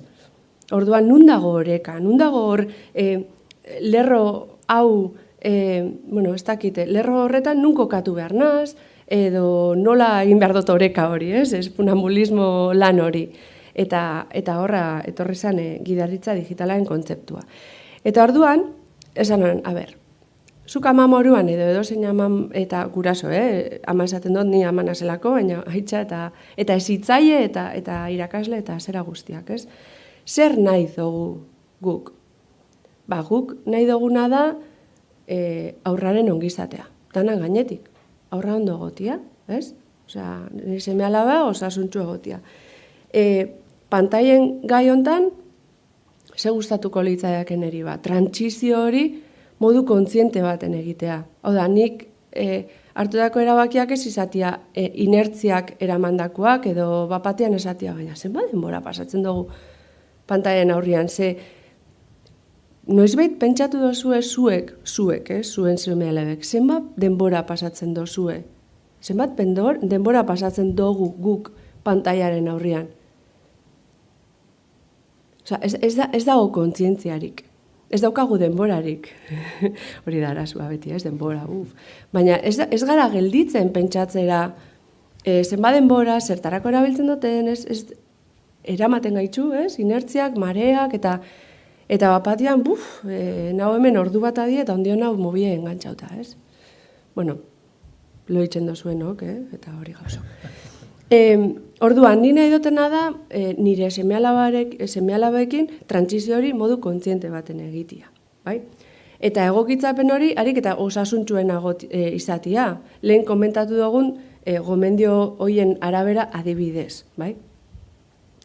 Eta erabilera, oda, pantaiak erabiltzen ditugunean, nahi dut, edo gustatuko litzaideke erabilera hori izatia eraikitzailea, hau da, ez izatea gauza bat datorrena eta jazta baizik, eta beste gauza batzuen gainean zerbait eraikitzeko aukera eskaintzen didan zerbait, bai? Esanguratsua, oda, benetako esperientzia izatea ikaskuntzari gauzak ekarpen bat egingo diona, eta balio erantzi bat eskainiko diona aurrari, eta adinera egokitua. Eta adinera egokitu hontan beti zaila itxe jate asaltzia, baina adibidez, nire alabak ditu 4 urte, eta zenba denbora doa pantaiekin gutxi, bale? Eta nik badakit 4 urte dituzten beste aur batzuk, ibiliko dieia, ez dakit, 2 urte pantaiekin.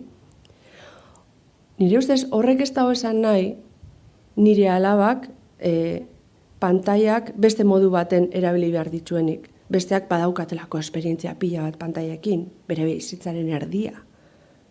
Ez, ze 4 urte dituzte danak.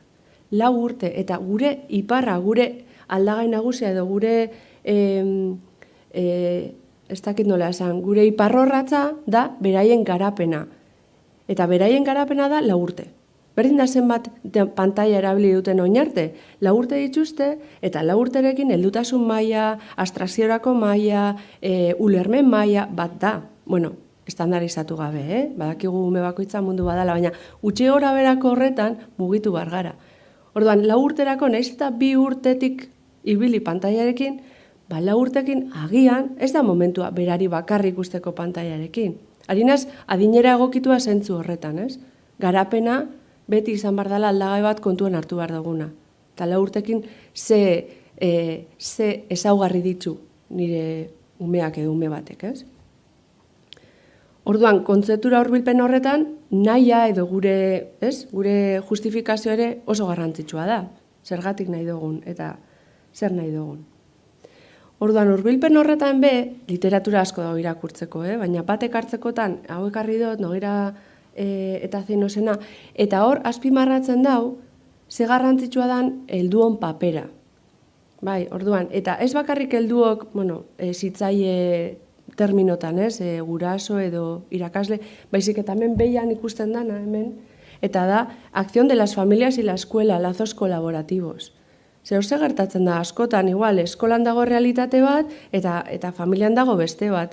Eta igual, karo, familian pantailan pasatitu ordu pila bat, eta gero eskolan 0 edo alderantziz edo, bai?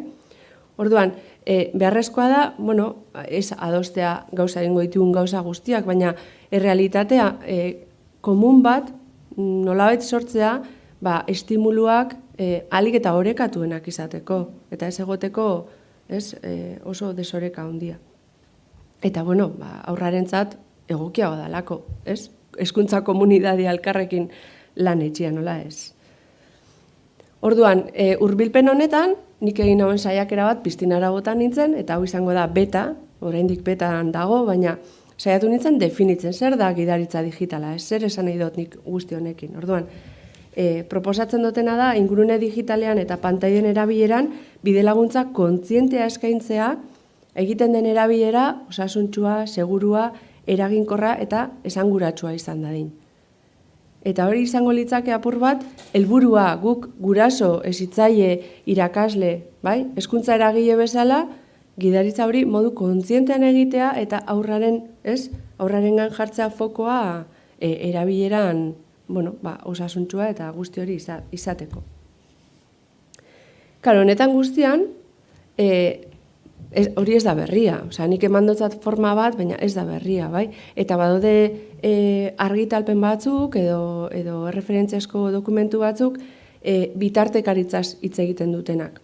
Baina nire ustez, bitartekaritza edo mediazion erderaz ez, gelditzen da apur bat kontzeptu gisa motz, ze gidaritza da eskutik ebatzea, elkarrekin joatea ez, bidelaguntza hori, eta bitartekaritza muten daudela zeozer praktikoagoa eta igual hotzagoa inkluso, ez?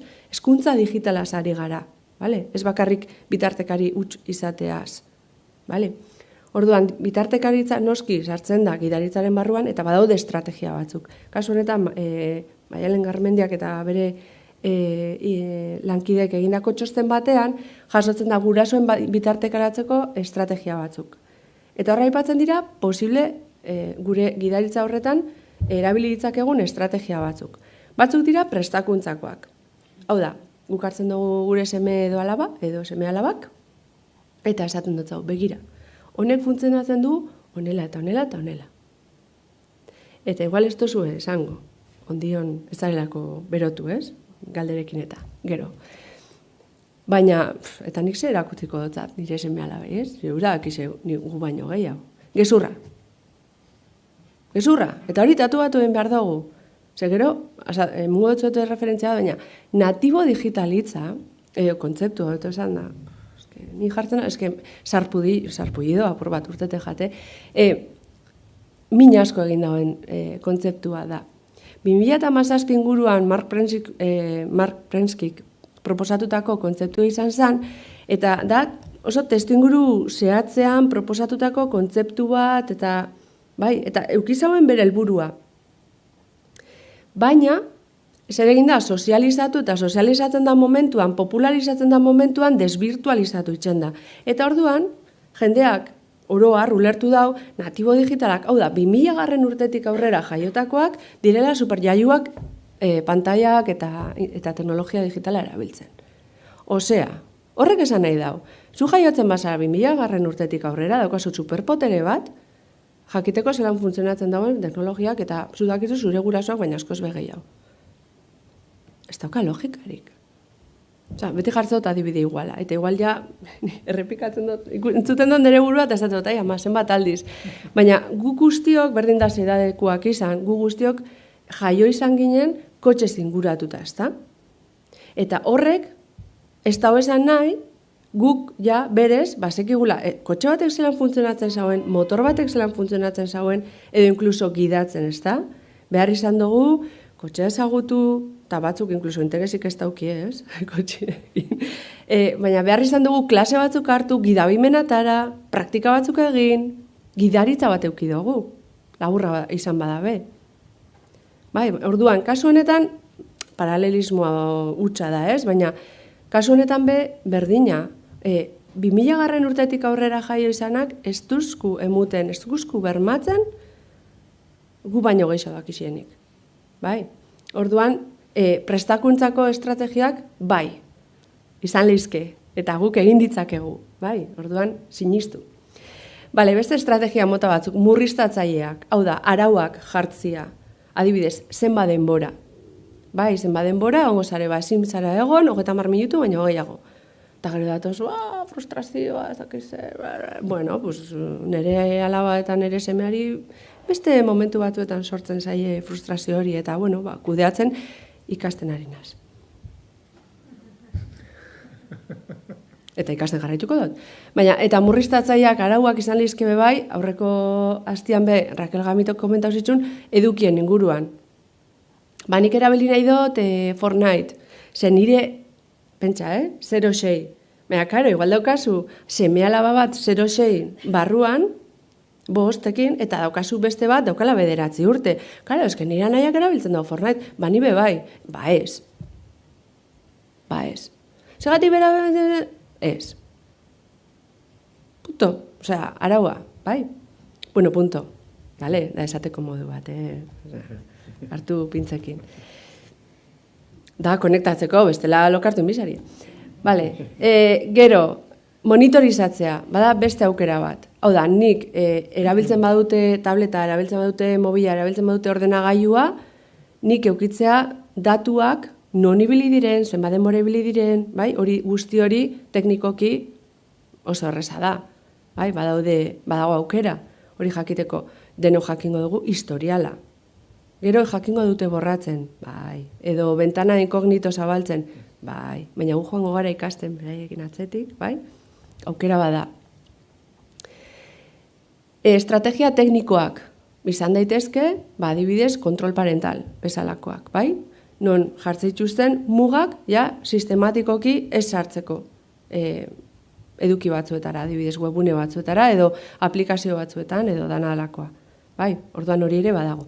Eta gero dago, alderantzizkoa, maieran agertzen dan hori, eta hori da, idealan ere ustez, eta da, behin lan bat daukagunan eginda, beraiek dira, guregana etortzen direnak, eskatzen, lagunduko doztazu, hau, edo jolastuko dozu nirekin, ez?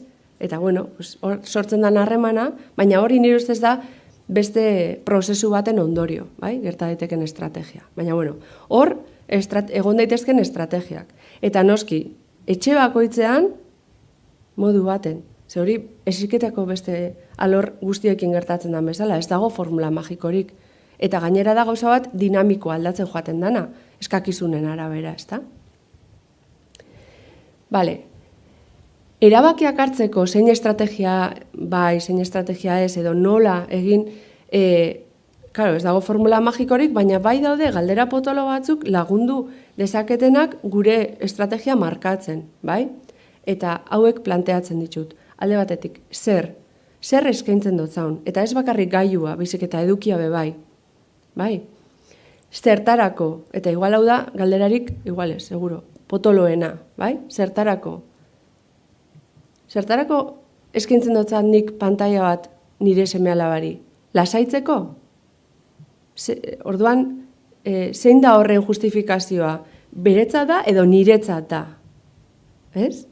Claro, lasaitzeko da nik gainetik entzeko umea, orduan, zertarako horrek gauza asko argitzen dozku, bai? Gero, norekin, ez da bardina bakarrik, edo lagunekin, edo nirekin, edo bere anai-arrebakin. Noiz, badakigu ez dela bardina adibidez afala aurreko momentu hori, edo larun bat goiz baten, bai? Gozaldu ostean eta deskantzatuta eta lasai. Lasai, nola, bai? Zer erabiltzen dugu pantaila, umea azarre dagoenean, edo umea lasai dagoenean, edo hor nolak ere badauka bere garrantzia, ezta? Eta zenba denbora, ibili gara denborari buruz hitz egiten badaude gomendio batzuk, baina gero ere guk behatu egin behar dugu. Gure seme alaba, ez? Zenba denborakin igual hasten da urduritzen, edo zenba denboraren ostean da kudeatu ezinezko egoera bat sortzen da momentu hori, ez? Orduan, galdera potolo hauek dira, apur bat, klik egiten laguntzen dozkunak kontzientzia hori sortzeko, eta bide laguntza hori eta kontziente egiten eta egokitzapen bat egiten, bai? Eta noski, joango dira aldatzen erantzunak, baina, bueno, batez ere adina aldatzen darako, bai, ezta? Bueno, hor arte, nire ekarpena gidaritza digitalan inguruan, bale? Oin, nire asmoa da, egoera batzuk jartzea, galdera horiek gidari moduan hartuta, eta ia danon artean ze pentsatzen dugun, bale? Etxean gure gozoe parte hartu, bikain.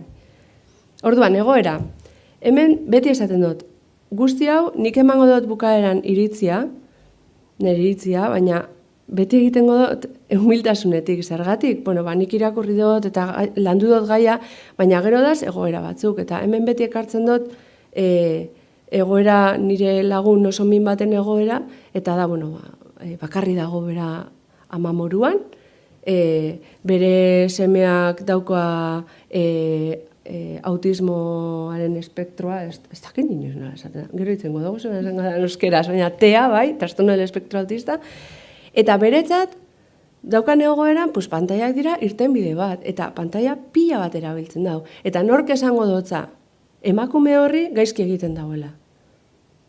Nik ez. Osea, hemen ez da gaizki edo ondo da, hausnartzea eta norberak hartzea ongien erabaki, ongien edo egokienak pentsatze jakon erabakisak. Bizitzako beste alorretan egiten dugun bezala, eta ez da epai kontua, bale?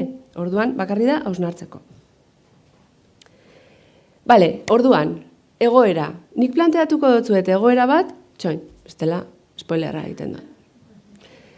Nik planteatuko dutzuet egoera bat, eta asmoa da, egoera hori, gero galdera batzuk planteatuko dutzuet, eta zuek ondo iritzen bajatzue, oda, pantaiak badaukatela lekua hor, hemen zauzienok egin holan, edo ez, holan, eta nahi baduzu etxean bajarri, bai, edo ez, bai, txatean, nahi baduzu. Orduan, egoera bat, 10 hilabete duen, edo dituen aurrarekin ipuin bat kontatzen. Bai. Zer erabili gaike? Begira, tableta edo mugikorra, sakelakoa, bai? Zertarako, ipuina da animalisei buruz. Eta, zuk nahi dozu, alik eta errealena egin, ez? Eta, ez dakit, badauz, zebra. Jolin, zebraren zarata niriz jaturteten. Edo izurdearena, superkomplikatua da, bai? Orduan, nahi dozu, ekarpen bat itxia, eta orduan, animalien soinuak egin nahi dituzu. Eta horretarako, erabili nahi dozu, pantaia, ez? Bale, norekin, gurasoekin da, izan leike batekin, edo bisekin, edo, bale. Noiz, gozo aldoztean, oda tripa beteta dauka, lehenengo beharrak asetuta dauzka, eta lasai dago, bai, gurekin. Eta zenba denbora, 10-15 asko da, igual 10 egitekin, 10 ja da, bale. Orduan, egoera ulertuta? Bai, ez da? 10 hilabete, gogoratu, ze batzu ja daukago apurtxo bat urruti, ez da batzuk esain beste. Bale, orduan, gidaritza digitala baloratzeko galderak, begira. Galdetuko zau gure buruai, bide laguntza hor kontzientea da, erabilera osasuntsua da, segurua da, eraginkorra da, esanguratsua da.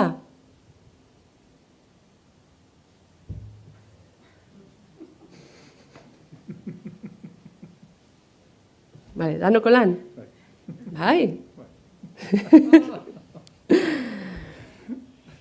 Bale. Bai, nik holan egiten dut, Baina, garrantzitsuna pentsatzea zergatik egiten dugun holan. Ze horrek ematen dozku pistak, poliki-poliki, gure kontzientzia pisteko eta gure klik hori egiteko. Orduan, kasu honetan, nire ustez, eta metator humiltasuna, nire ustez, askoz ere esanguratsuagoa da, ez? Eta jonek esan daben gauza askokin bat egiten dau. Momentu horretan, referentea dan pertsona horrekin daukan begirada, daukan konexioa, zebra ondo egitea baino. Aquí estamos las perfeccionistas. Ez, baina, orduan, berdin da, zebra egingo dugu, nize da, nire mutiak egiten du modu baten, eta nik egiten dut beste modu baten, berdin da. Baina, gurasuek eskaintzen dutzaun, edo amak, edo gaitzak, edo zeinek eskaini heldotzaun, estimulu askoz ere aberatsagoa da 10 hilabetekin pantaila batek eskaintzen dutzana baino.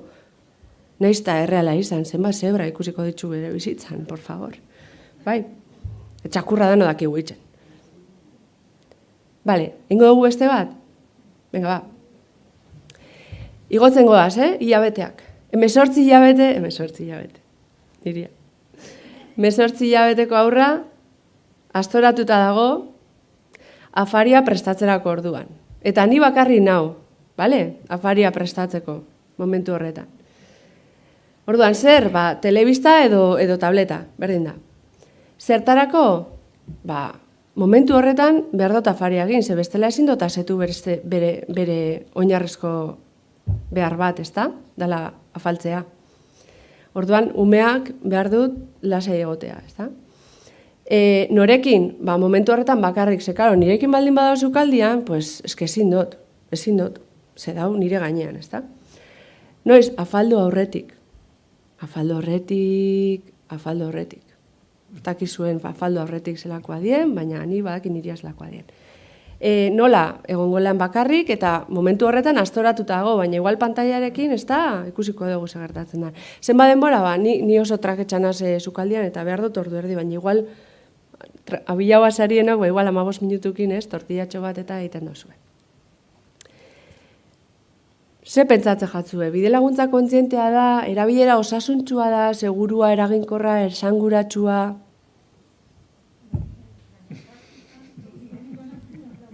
Ez, baina pentsatzen bado, ez esan ze suposatzen da Amaiak nahi dauela nire gandik. Ez. Ba, holan, egin holan. Egin holan, nahi no. Karo, eske hemen, benetan pentsatu zuen egoeran.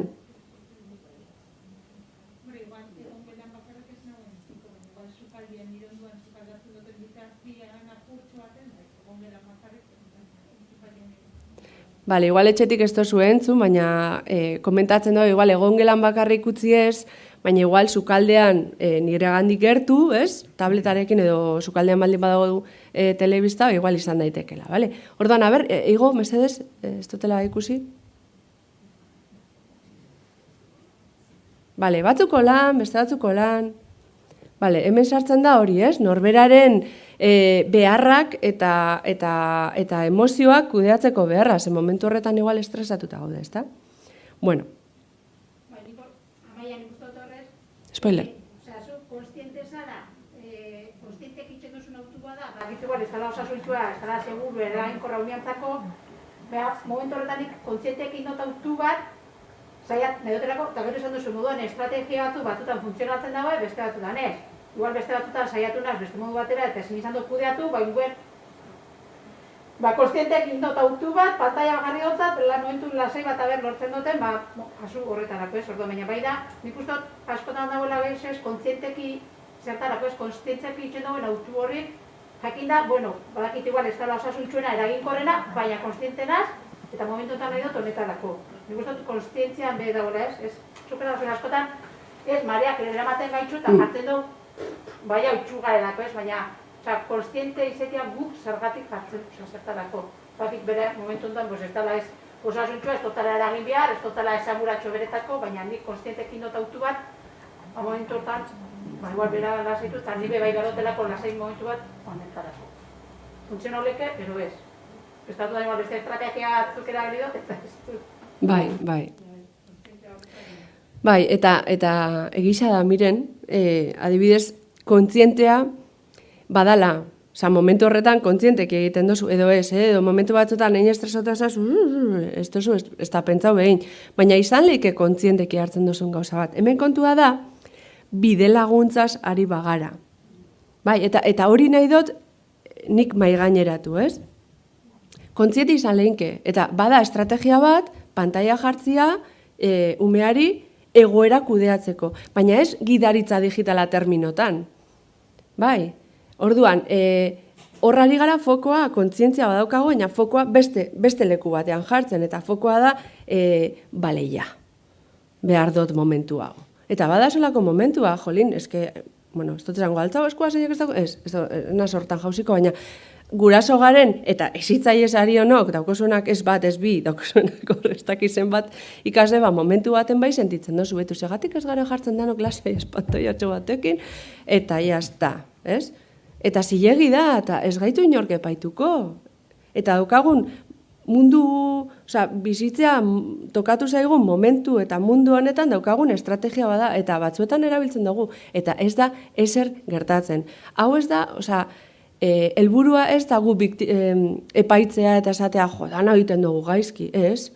Baina gidaritza digitala terminotan, eta horregatik jarri nahi dut fokoan, nahi duten lekuan, nahi badugu aurrari poliki-poliki mundu honetan laguntzea sartzen eta olako prozesu bat martxan jartzea,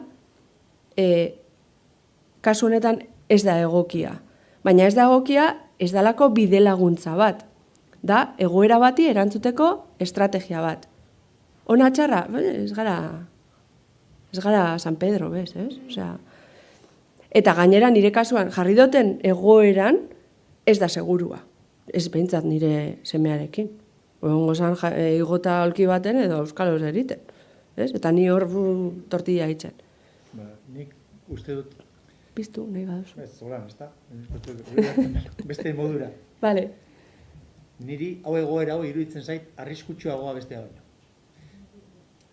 Bestean, ez zegoen balio erantzi bat, eskaintzen zitzaioena umeari, baina hemen bai.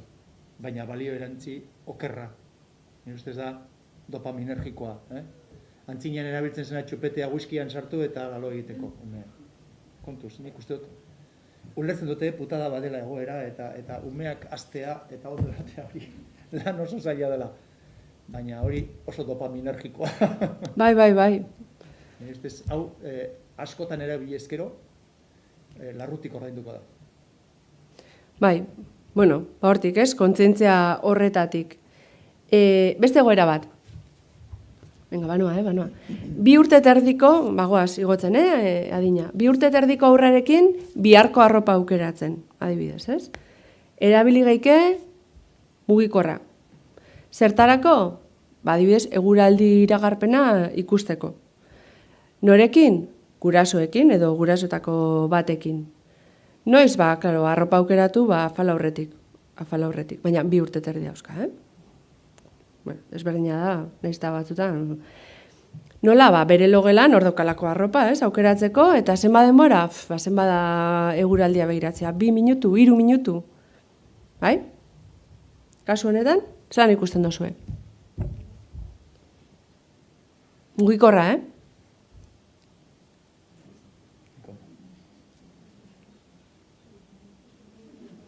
Venga, zer zauze? Dauko zuen hemen mina, ero... Lokartuta zauze, ero... Bueno, altzado zuen gutxiok... Anima, hombre! Holan, ez da? Vale. Claro, es que movia 2 urtekin...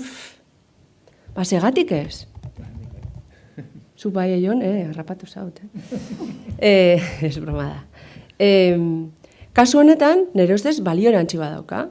Oda, nik hau, adibes, nire alabakin egin dut, eta eskaintzen dutzat, Euskalmeteko zeran sartzen gare, Euskal Herriko mapa ezagutzen dago, 2 urte terdikin, nun bizi gara gu, eta berai urdina gustatzen jako, hemen bizi gara, eta itxasoan da, ez maitxia, hemen, poliki-poliki, oso modu anekdotikoa, baina hasten gara, kontzeptu batzuk edo eguzkia lainoak, zer ingo du, eta orduan, zer ropa, inferentziak egiteko aukera, badauka balio erantzi bat, beti ere nik idatzen badot. Bai, eta nik erabiltzen dut mobila eta berak ikusi egiten dau. Bai, orduan, aukera bada, ezta? Eta nire realitatea momentu honetan. Jada siesta egiten ez dagoen 4 urteko ume batekin. Zer? Telebista. Zertarako? Entretenitzeko, film bat ikusteko momentu hil hoietan, bazkalu ondoren. Gurasoekin, eta, lasegaz, bazkalostian, eta zenba denbora, 60 minutu, ordu erdi gutxitxo, ez da? 60 minutu, inkluso apurtxo bat gehiago. Zer iruditzen jatzue?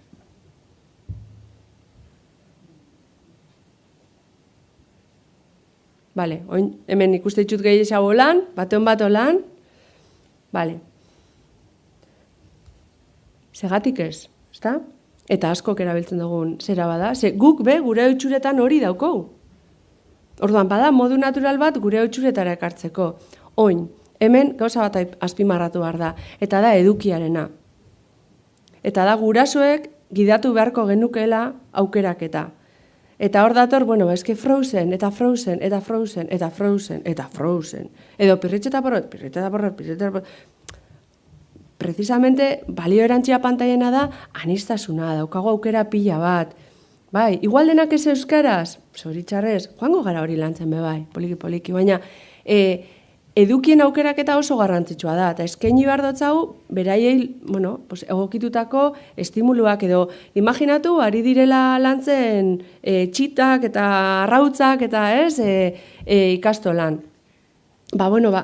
Lortu bagaike horrekin lotutako zerbait, eta apur bat hitz egiteko aitzakia, ze, karo, jartzen bagara pelikula bat kontsumitzaile utxetik hasita, osea, izan bar da zerbait balio erantzia eskaintzen dauena, esan dugu. Orduan, izan bar da aitzakia elkarrekin hitz egiteko, gauzak ikasteko, gauza deskubritzeko. Orduan, edukien aukeraketa baldin bada errepikakorra eta beti berdina, ba ez. Edo izan daiteke lehen esan dugu, nik hemen hartu ditut apuntiak, akziozko gaitasunak murrizten dira, guazen dantza egitera, badaz aukera batzuk, jarri eta gu dantzan. Igual, baskalostian ez da proposena, baina, esan nahi dut, aukera desberdinak dauz. Eta horrek baliatu behar ditugu. Karo, horrek, guraso moduan eskatzen duzkuna da, ikerketa lan bat egitea, kakotxen artean, eta ikustea zer dauen, loturak bilatzea beraien interesguniekin, apur bat, zentzu hortan, orduan, ez da bakarrik benga, telebista, pin, pum, pa. Zer nahi dut nire relax momentu hori, bai. Relax momentu horrek etorriko die. Pentsatzen donik, Baina hoen gure lana, gidaritza digital marko horren barruan da, eskaintzea balio erantzia daukien gauzak. Eta telebista jarri behar bagara ordu batez, edo ordu terdiz ikusten, izan daitela zerbait, benetan, esanguratsua, egoerak pila bat egon daitezke. Baina 3 amaitzen juteko, zeia, denbora jun jat. 3 minutu falta jat. Aurrak estie natibo digitalak. Mesedez, tatuatu egin behar dugu, hori kamisetak atera behar ditugu edo zerbait egin behar dugu horrekin, bale? Behar daue gure gidaritza, behar daue gure bide laguntza, hezkuntza digitala behar daue. Bado termino bat asko gustatzen jatena, eta da umezurtz digitalena. Eta hori dira beraiek. Guk ez dugu euki eredurik. Eta ari gara itzen aldogun eta hoberen, ez? Eta ari gara ikasten, eta ari gara ikertzen. Baina eurei ezin dotzau utzi pantaien aurrean bakarrik. Gaur egun dauen olatu guztiarekin, horren atzean dauen olatu guztiarekin. Ez da egokia beraientzat, behar dute gure laguntza. Semaforoa pasatzen ere laguntzen dotzau, ez da? Gorri dau, ezin da pasau. Gorri dau, eta ikusten dut, kotxeik ez da pasatzen da. Pasatzeko gogo bat egin, prisa daukot. Ba ez. Badakigu, gelditu bar garela, erakutzin bideotzegulako, gorri dagoenean ez dala pasatzen. Eta berde dagoenean pasauko gara elkarrekin. Lehenko eskutik. Gero ni geratuko nazemen, poliki. Ba, hau berdina da. Bai? Pantaiak. Ez die bakarrik txarrak, mesedez. Da, beti, diskurso alarmistek oso ondo saltzen dago euren burua. Eta saldu duzkue hori, txarra da, iuna da, kontu, sextin, ez dakizer, bo. Eta, bale, hor dau. Hori guztia hor dau. Baina bizitzako gauza guztiek bezala txamponaren bi aldea dauz. Baldin eta kapasa bagare, gai bagare, behar dan lekuan fokoa jartzen. Baina hori lagundu inbar dotzau. Gukume bate izaten botzau ez ikutu hori, zer egiten dagume horrek? Mesedez. Badakigu. Orduan, esaten botzau, ez, egongo die, ansiedadiakin, emuten dotzasunean mobila, ez dakizen bat urtekin, gero nahi oso itzengo dugu hortaz, hartuko dabe ansiedade batekin, guazen, horrei erremedizua jartzen.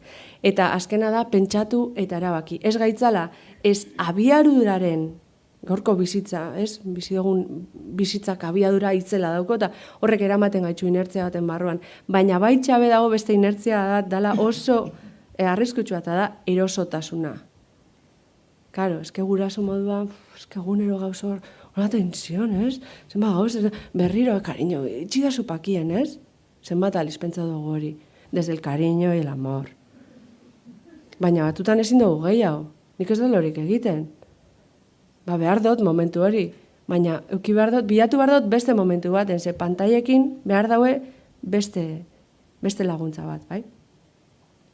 Orduan, ez da dikotomia, baina bi plan hoien artean bilatu behar dugu gure orekatsua, propioa, gure familiarena, gure txokotxoarena, ez? Eta bueno, galdera horiek izan daitezke lagungarri, ez da? Hau izan da plana, bai, realitate apur bat behatu, gidaritza digitala saiatu apur bat argitzen zer dan, ez? Eta hausnartzeko egoera eta gako txo batzuk. Ekarri dotzuet, erreferentziak, bueno, hau partekatuko dugu, eta orduan hemen dituzuenik erabilitako erreferentziak, baina baita be, nahi izan eskero gaian sakontzia, karri dut, fizikoki, digitalki bai, baina fizikoki, bueno, pues lagungarriak izan daitezken liburu batzuk, bai. Bata da hori, nahi izan eskero gero kuskuseatu 0,3 nada de pantallas, 0, esan dut erderaz, euskeraz eta de 0 a 3 nada de pantallas arramizena, gero badago, hau, ez? Los nativos digitales no existen, eta hau da apur bat, bueno, gaian inguruan kokapen bat egiteko, zergatik, zenbat min egin dauen kontzeptu honek, eta zelan aldatu behar daun gure ulertzeko era. Habla con ellos, igual da, apurtxo bat nausizio gendako, habla con ellos de pantallas y redes sociales, baina liburu hau, ondion ez dut irakurri osorik, ez dut euki denporaik, baina da, alde batetik da gurasoentzat eta bestetik da umeentzat. Bueno, ume apurtxo bat nausizio gendako, bai. Baina, bueno, pues da, apurtxo bat ulertzeko, zelan erabiltzen dugun pantallak, ze arrisku egon daitezken, baina oso modu, hori, pues, por fin tengo un móvil, hori, oso modu egokian ere ustez. Eta gero, nahi izan eskero beste maila baten sakondu, igual ezitzaile edo hezkuntza testu ingurutik, atara ginen euskeraz urekin batera, liburu bat ikateak eta kompetentzia digitalak hezkuntzan, eta hemen sakonago eta beste maila akademikoago baten lantzen da, zer dan kompetentzia digitala, zergatik landu behar dan, nola daukone hezkuntzakin lotura, eta bar. Eta bestela be, nik uste dut herrixan asko daukogu horre harremana, eta bestela be, ni prest nau zuekin batera berriz ikasteko, ikasten jarraitzeko, eta nahi dozuna galdetzeko. Eskerrik asko.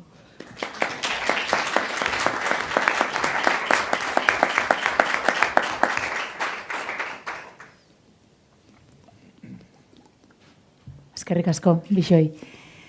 Mabisak eta 20 die, azkenengo tartea uitxiko galderentzako eta apur bat norbaitek bisaioen bueltan gurekin hausnartu dauen zeo zer partekatzi gure badau, edo kezkak, zalantzak, dana ongi etorrixe izango da. Orduen, hitza emungutzuet, norbait animetan bada, eta etxetik be, txata jarraitzen gabitz, orduen edozen zalantza, kezka daukutzuela, zuen iritzisa gurekin partekatzea gure badozue, txatien idatzi gure dozuen hori, eta badanokin partekatuko hemen mai gainetik.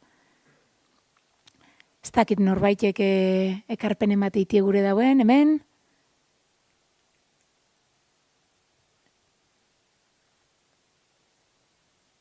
Dana argita garbi gelditu da.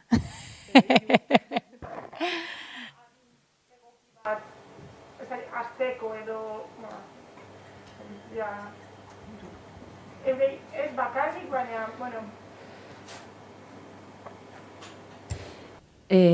Beitu, horre dau, bai, hor dau, nik ikusi nagoen bidizio bat oindala gutxi, nebezu gero bidaliko zuet be bai, eta da, Frantziako pediatrien elkartiak enjako, olako planteamendu bat.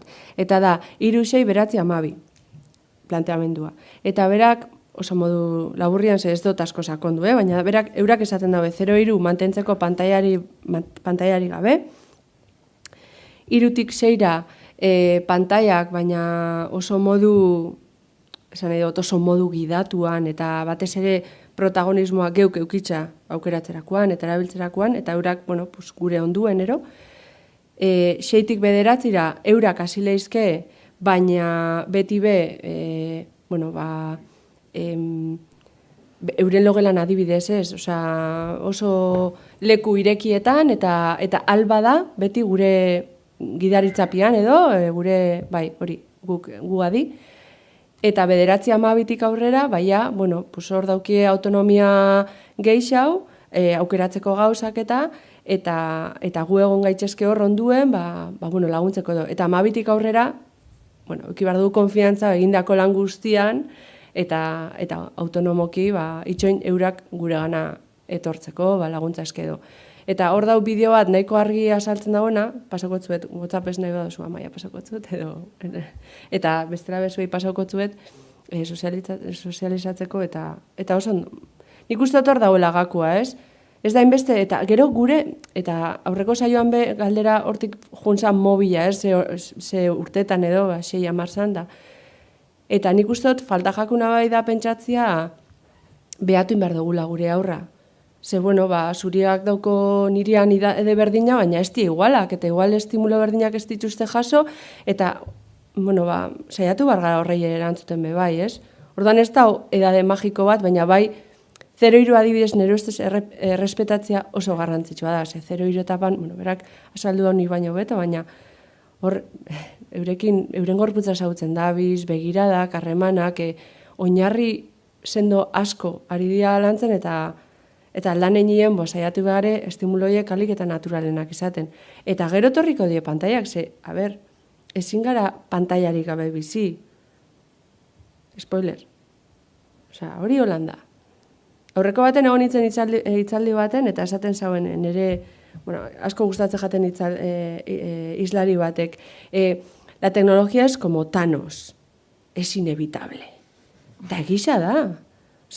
Gisa da, hor da, eta ez, kontentzino lan bat itxen, 0-6 ez pantaiak ez da, gero, 7 ze dana, edo 8 etxeko lanak itxeko erabiliko da, orduan, etorriko die pantaia, baina 0-3, takit, hori da. 0-3 pantaia horrek barruan telebista bezartzen duzu, Bai, pantaia, karo, hori da beste bat, Arantxa, ez da? Arantxa. Pantaia esaten dugunean, aztu itxakaku telebista. Pentsatzen dugu mobila, tableta, erloju marabilloso honik edo... Baina pantaia dauz mota askotakoak eta telebista ere, eta gu pantaiakin hasi ginen, aztu jaku. Baina gu zenba denbora pasau ginen telebistan aurrian. Eta jaku pasau ez traumatxo batzuk txikia, baina... Ez dakit Jon, Bai, gauzatxo bat, bai. Ni 80. hamarkadan gaztean nintzenean, Euskal Herrian drogazaletasuna zan izurrite bat. Eta jende asko amaitu zuen psikiatrikoetan drogen kontuagaitik.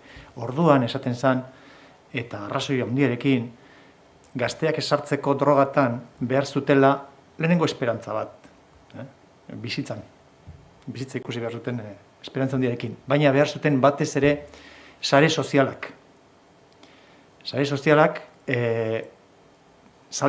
beste saletasun batzuen inguruan. Kirola, edo musika, edo antzerkia, edo dantza, edo dana dela. Sare sozial horiek nik uste gaur egun ahulagoak direla oraindik. Umeak ez dituzte topatzen lekuak jolasteko, adibidez, eta 0-6en jolastea oso importantea da.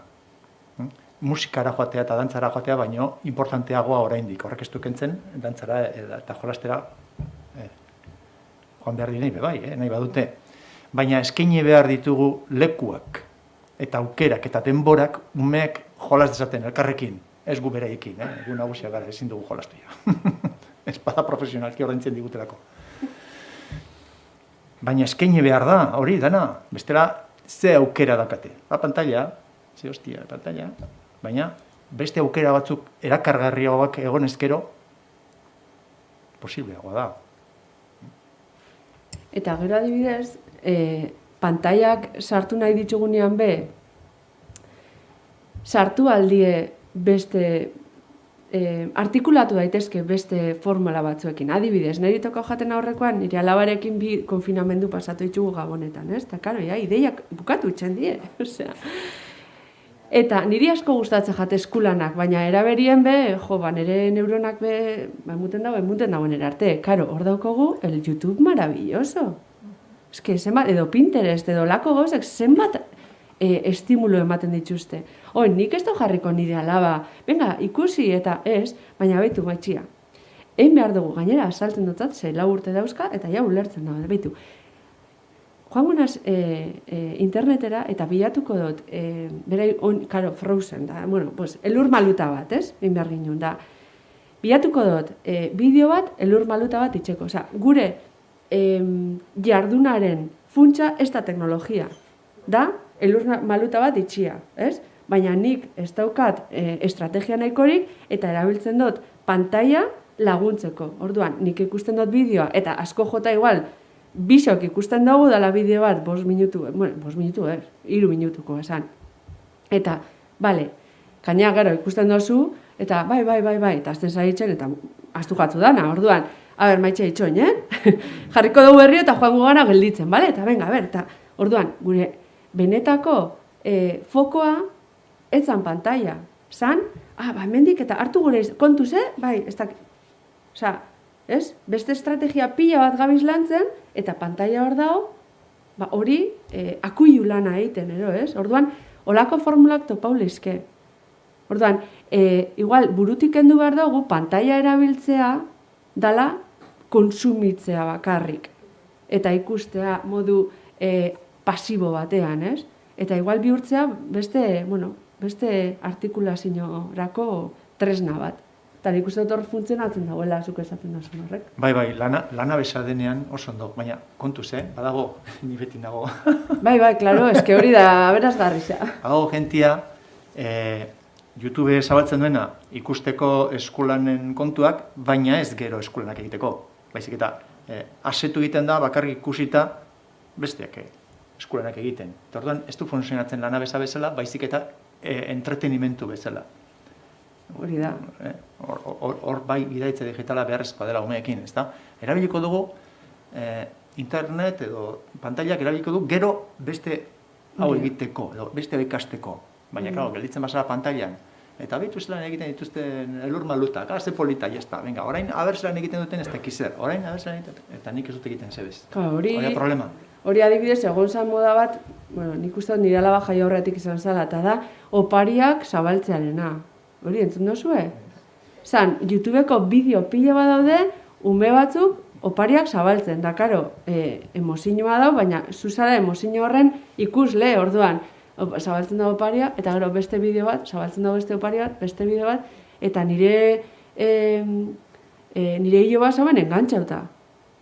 Erdalduna da, Asturiasen bizi da bain da, le da bres regalos, pero, ¿qué le verá eso? Ez dakizu, nik ez nagoen ulertzen, ze estimulo, baina, bueno, pues, engantxatuta egotezan, batetik bestera.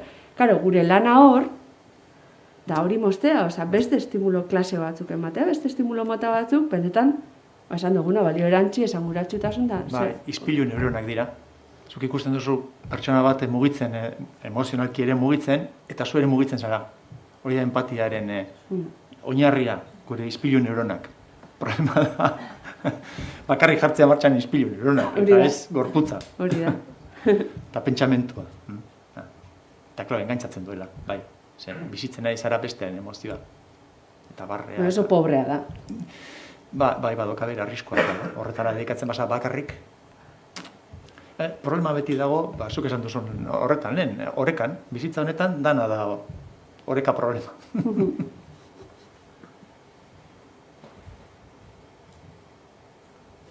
Esan. Bueno, ez dakit 0-6 adintartean dara eta, nik 2 urteko txikioa daukat, eta nire hartzeko irakasle naiz. Noa 6-7 urte huertaka eskola publikoan, hemen Araban da Gipuzkoan. Eta, pixkate, ni hasi nintzanean, dara 7 urte, eta aurten ikusten nabilen gauzak DBH-en, digitalizazio munduan, eman da salto bat, nik ikusi dut, kasi de 0 a 100. Bai. emandan saltuan, eta, bueno, nahiko kritikoa naiz, ni, pixkat normalizatu irakasleok eta hezkuntza sistema normalizatu daban olatu honekin, eta, bueno, ikusten dut, oso kritikotasun gutxi dago irakaslegoan eta eskolan batez ere, zekeroz eta orain LH-ra ere ikusten dabilela sartzen, goitxik bera.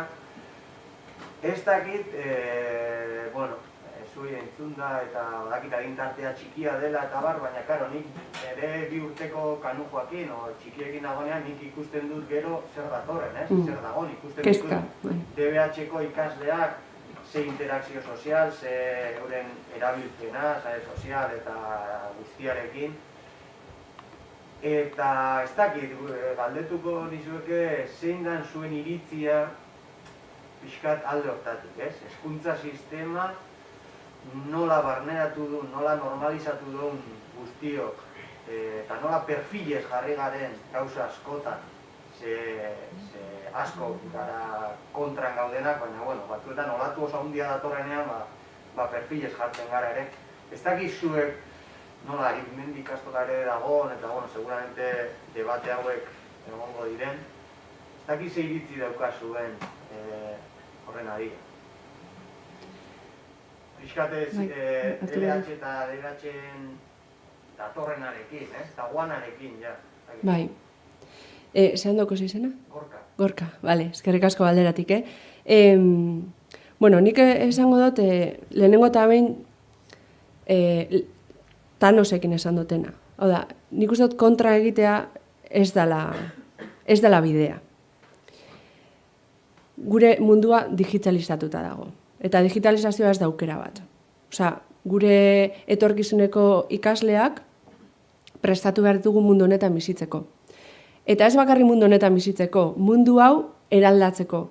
Eta teknologiaren eta teknologiaren garapenaren bidea pixka bat norabidea zuzentzeko.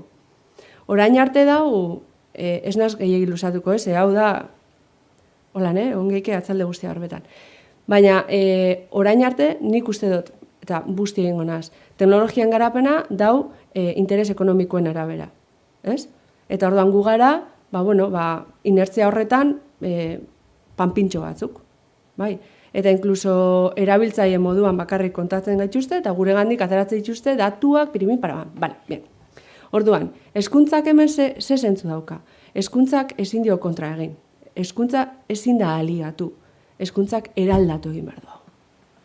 Eta hau da nik, ikutu doztazu tekla benetan, bustitzen nagoena eta implikatzen nagoena. Eta ulertu behar dugu, eta leko askotan esaten dut, gure ikasleak direla etorkizuneko algoritmoak idatziko dituztenak. Orduan, gure esku dau, benetan, beraiengan balio etikoak sustatzea eta jasangarritasuna lantzea, eta beste gai asko, teknologiarekin oso estu lotuta daudenak. Eta ezin duguna binomiotik atera, ezin dugu formulatik atera teknologia. Orain arte, guzti hau, haundi geratu jaku, orain arte, zemendik aurrera ez, orain arte haundi geratu jaku, ez dugulako guke erabakimenik euki.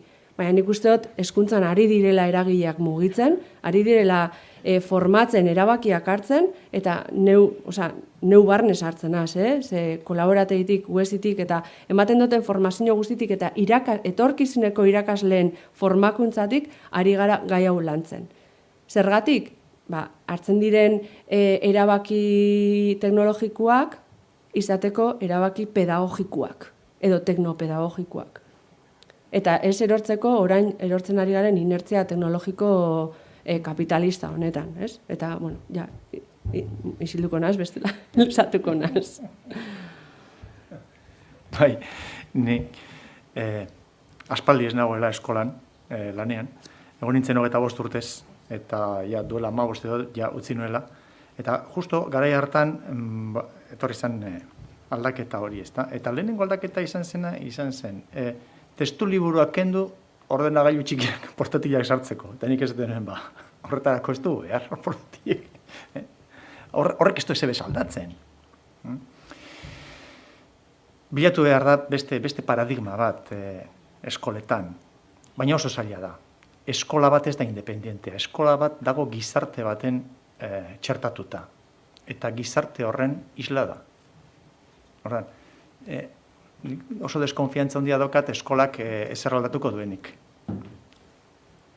Eskolak jarraituko du gizartearen evoluzioa, eta gizarte horren isla izango da. Eta gero saiakera oso politak egongo dira, eskola askotan. Badaude, bai, oso politak, Eta txalotzekoa da, irakasleek eta ikertzaileek eta egiten dituzten ahaleginak kritikoak izateko eta beste eredu batzuk erakusteko. Oso pesimista naiz ni, dana dela, horrekin. Ez dut uste eskolak aldatuko duenik izartea. Sentitzen dut.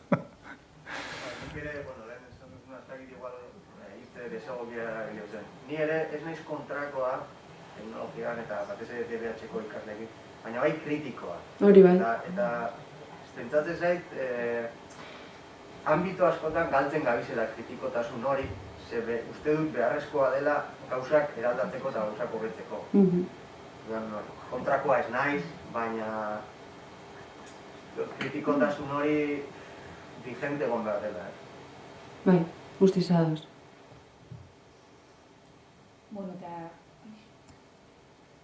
Niri toketa jaten aldetik bai ikastola moduen, nik uste dut, bide luze bat daukula aurretik itxeko, bai, hausnarketa bat, eta hausnarketa hortan komunitatean hausnarketa bat itxia, familixekin batera, eta hortik aurrera bide koherente bat eraikitzia, bai. Baina esan be bai, aldan eurrixen saiatzen garela olako koherentzia bat mantentzen, edo olako sekuentzia bat mantentzen, bai. Ez dakit, aurrezkuntzan adibidez, 3-6an pantalla digitala edo apurtxo bat erabiltzen hasten die, proiektuen bueltan zeo zer ikusteko, edo lehen hezkuntzan ja hasten die poliki-poliki ordenagailuekin. Egixe da, ari fin batetik doiela askotan, ari fin baten baitan dauela koherentzia hori, ez? Eta badaukunarren olako sekuentzia bat markauta, gero lehen hezkuntzan hasi eta DBH-era begira, eta bain ikuste dut eskatzen dauela barne lanketa sakon bat eitia, ez da erresa bez, baina ekin dugun bide honetan, amaiakin eta berbain dugu, eta bai da berrartzia gure dugun puntu bat edo, bai. Amaitzeko, esango neuke, eta nik asko erabiltzen duten termino bada, eta justo atzo, berritzegune baten horren inguruko formazio baten monean, eta da, pertinentzia didaktikoa. Eta da, noiz da pertinente teknologia bat sartzea edo erabiltzea ikaskuntza egoera baten. Eta da, gidaritzan egin ditugun galdera oso antzekoak, ez dira guztiz berdinak, baina badi ez, eta pertinentzia didaktiko termino, prisma horretatik hartzea erabakiak.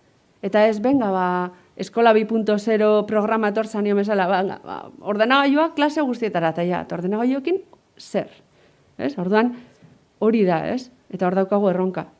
Baina, badaukagu kontzientzia batzuk. Baina badaukagu. Eta galderatxo bat gure nauen partekatzea zuekin, etxetik galderatxo bat induzkue, eta holaxe esaten dau. Eta jolasa eta pantaila uztartzen direnean, bideojokoak adibidez. Zenbat urterekin eta zenbat denbora. Interakzio zuzen bat dagoenean diot. Pantaila bera ez denean euskarri bat soilik. Baizik eta jolasaren parte, esaten dau. Ez dakit oso ondo ulertzen dudan. Niretzat jolasa beste goza bada, lehen esaldu dut, ez da, zer dan jolasa. Eta pantailetan ematen diren bideo jolasak, nik ez dakit definituko nituzken jolasa modura, nik uste beste jarduera bat dela. Posiblea da, pantailekin nik ez dut ezagutzen, baina posiblea da pantailen bidez komunikazio bat egotea pertsonen artean, badaude bideo jolasak posible egiten dutena elkarrera gina jendearen artean eta komunikazioa, plazera, modu simbolikoa eta bar, horiek ezaugarriak nik aipatu ditudanak egiten dutenak, posiblea da, nik jolasez, bideo jolasez ez dakit asko, posiblea da, baina nik dakidala, ez ditut demonizatzen bez, esan nahi dute, badagoela denbora bat, igual horretan ibiltzeko, baina sortu behar ditugu aukerak, beste jolas hori, batez 06 horretan, emateko. Egin behar dugu indarra, prestatzeko lekuak, prestatzeko materialak, prestatzeko denborak, umeek jolas dezaten. Eta ez dakit, nik ez dut ezagutzen sakonki bideo jolasen mundua, baina uste dut, susmoa daukat ez jolasa... Nik horre, aipatuko nuke, guztizado zurekin eion, esan edote, bideo jolasetan aritzak ezin dutza kendu denbora, beste aurraren jolas mota horri, ez? Benetako jolas horri. Baina egia da, puntu batetik aurrera, interesa agertuko dauela pantailan jolasteko, eta asetu daitekela behar hori. Hor dago gure lana aukeraketan. Bai, eta nik daukadan denbora gutxian, bai saiatu naz, hor dago hizkuntzaren erronka. Eta da, ia guztiak gazteleraz diela. Eta esango dutzuet gehiago. Eta asko dauz, lotuta bakarrik berez akademiatik gehien baloratzen dien gaitasunekin. Eta da, matematika eta hizkuntza. Eta logika. Eta orduan, aniztasunaz handirik ez dau. Eta gutxio euskeraz, ez? Baina badaz batzuk, aplikazio batzuk, nik beti esaten dute, nik iPhone badaukat. Eta gero ikusi behar da Apple Storeen badau, baina igual Google Playen badau, edo daz gehiago, edo gutxio, da nalakoa. Baina bai, daz batzuk, deitzen diela, eta bilaketan ikusi dezakegu zuen, animaliak itziki, atxekin, txiki super, nor da, esan baki, badauz gutxi batzuk euskeraz 3-6 tarte horretarako egokiak izan daitezkenak. Oin, bideojolasen astapen hauetatik nik esango nuke, edo azpimarratuko nuke gidaritzarena. Zuk aipatu dozu harremana edo ez, komunikazioa eta orduan, berriro ere, guk horrelako baten aurrean jartzen badugu gure semea edo alaba, ezin dugu bakarrik utzi. Eta jolastu behar dugu gurekin. Eta gure lana hor izango litzake komunikazio bat sortzea, galderak egitea, inferentziak eskatzea, ez? Bideo jolas honi, oso basikoa izango da horri, balio erantzi bat gehitzea jolasaren beste aspektu horiek konpensatzeko. Nahiz eta ez ditugun lortuko, seguramente, ez talako jolas librea, ez? Programatuta dago sekuentzia bat, eta bar. Baina saiatu alderdi horiek konpensatzen eta bidelaguntza horretan, ez? Pertsonon presentzia ez ordezkatzen makinaren presentziagatik. Baina badaude batzuk eta politxa die eta segatik ez? Baina hori, 3-6. 3-6. Bueno, nik bai... Eta ez haztu gorputza mugitu behar dela. Egin behar da salto, egin behar da dantza, egin behar da korrika. Ez du besteak entzen, klaro. Bai, baina hori jolasa da. Hori da.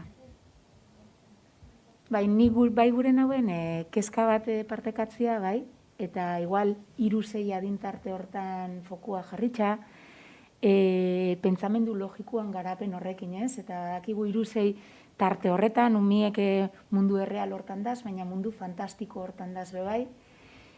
Eta bai kezkatzen duzta apur bat pantailan erabilera horrek, pentsamendu logikoan garapen horretan euki aldauen eragina, edo kezkatzen duzten gai bada, gure nauen zuekin partekatzea zer iritzi daukutzuen, edo... Eta gai bat oso interesgarria eta igual askotan pentsatzen ez duguna, ez? Oso txikina die, oso komplexua die, hemen agertzen dien edukisak. Eta askotan hori, mundu fantastiko super garatu bat planteatzen dutzau, eta ez daukie baliabiderik eurek hori ulertzeko edo realitatetik desberdintzeko, ez? Hori lehengo gauza. Pentsatu hori dela, holan.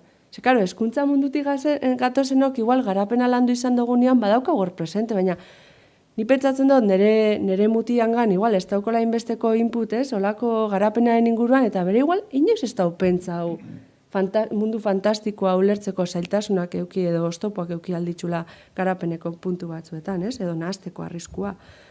Horregatik da garrantzitsua gure presentzia. Eta edukien adinaren araberako egokitasuna. Ni hiru telebistako aplikazioan sartu naz, eta badaz, desberdinduta horrez, 0-4, txarto espanabil 0-4 eta 4-8, ez? Eta, karo, nire alabak esaten dozta, hori, 4 eta 8ko artekoa, ez? Hori, eta ez da, baina, ez? Osa, eske, gertatzen den historioak oso azkar doiez, momentu baten dadena oso surrealista, ez? Katu bat, ez dakizera oso ni bere galdu egiten naz, orduan, ni pentsatzen dut, bere adinari egokituta, egin behar dugu, egokitzapen poliki-poliki joatea. Eta beraiei horregatik galderak egitea beti. Beti egotea, eta hori, eta hori nola egin dago. Eta imaginatzen dauzuzuk, ez? Apur bat lagundu zubi hori eraikitzen. Gero esateko, ez, berak esango dutzu, nire alabak esaten dut. Ez, baina hori da gezurretan, ez? Apur bat, esplizitatu fantasia zer dan, eta gero beraiek asmatzi juste beuren fantasiak, ez? Eta igual die marrazki bizidunetakoak, baina askoz ere konplexua batzutan, ez? Baina akonpainamendu hori egin, ze pantaien estimuluak die, benetan oso konplexuak eurendako, oso arriskutsuak. Zentzuak. Ni jarriko naiz apur bat metafisikoa eta galdetuko, eta errealidadea zer da? Bueno, errealidadea da intersubjetibitatea. Hau da, gu guztiok partekatzen duguna errealitate bezala. Bai, eraikitzen duguna. Eraikitzen duguna errealitate bezala. Hau da, zure subjetibitatea eta nire, elkartu egiten dira, deitzen diogun errealitate horretan. Errealitateara heltzeko, hau da, partekatzeko nire subjetibitatea zeurearekin, guztiz beharrezkoa da fantasia. Guztiz beharrezkoa da errealitatetik atera eta sartu. Nirea bizitzea, eta gero, eta zureak planteatzen didazuna, eta hor dago jolas. Hor dago herriro ere jolasa. Nik ikusi ditut ume batzuk heldu zizkigunak gabinetera, hasten direna jolasten, eta bideo jolas batetan barruan egongo balira bezala. Eta orain, hemen dibagoaz, eta harrapatzen dugu hau, eta ez dago modurik haiekin jolasteko. Ez dago modurik. Ze, ez daude prest nire subjetibitateari kasu egiteko. Bakarri bizitzen dute berea. Eta gainera ez dituzte objektu errealak erabiltzen. Baizik eta balizko, ez da balizkoa, bez, gauza bat, irrealak. Eta orduan, hasten dira jolasten, eta geunden ez dakit nor, eta zuk zeneukan hau, eta nik paneukan hori, hartuko dut, eta hartzen ditugu liburu batzuk, eta benga, hause esan. Baina hartu euskarri fisikoa. Baina eski ez dute beharre. Euskarri fisikori, simbolikori, bez. Eta orduan, ume horiek oso arrisku bizian daude. Ez daude fantasian, ez errealidadean. Ez dakit non dauden. Limbo horretan. Bai. Eta hori ez da. Fantasia oso polita da, oso ora da. Norberaren subjetibitatea martxan jartzea eta bestearekin alderatzea, eta horrela heltzen gara errealidadera. Ume batzuk nahastu egiten dira, baina seguraski nahastu egiten direnak ja oinarriz bazukatela zerbait. Ez dut uste, pasetzen badituzte 5 ordu egunean, edo 7 ordu egunean jolasten, orduan, klaro, txoratu egingo dira, baina bestela, baldin eta badokate gero aukera besteekin jolasteko. Taskatasun hori. Baina bai, dana neurtu egin bira.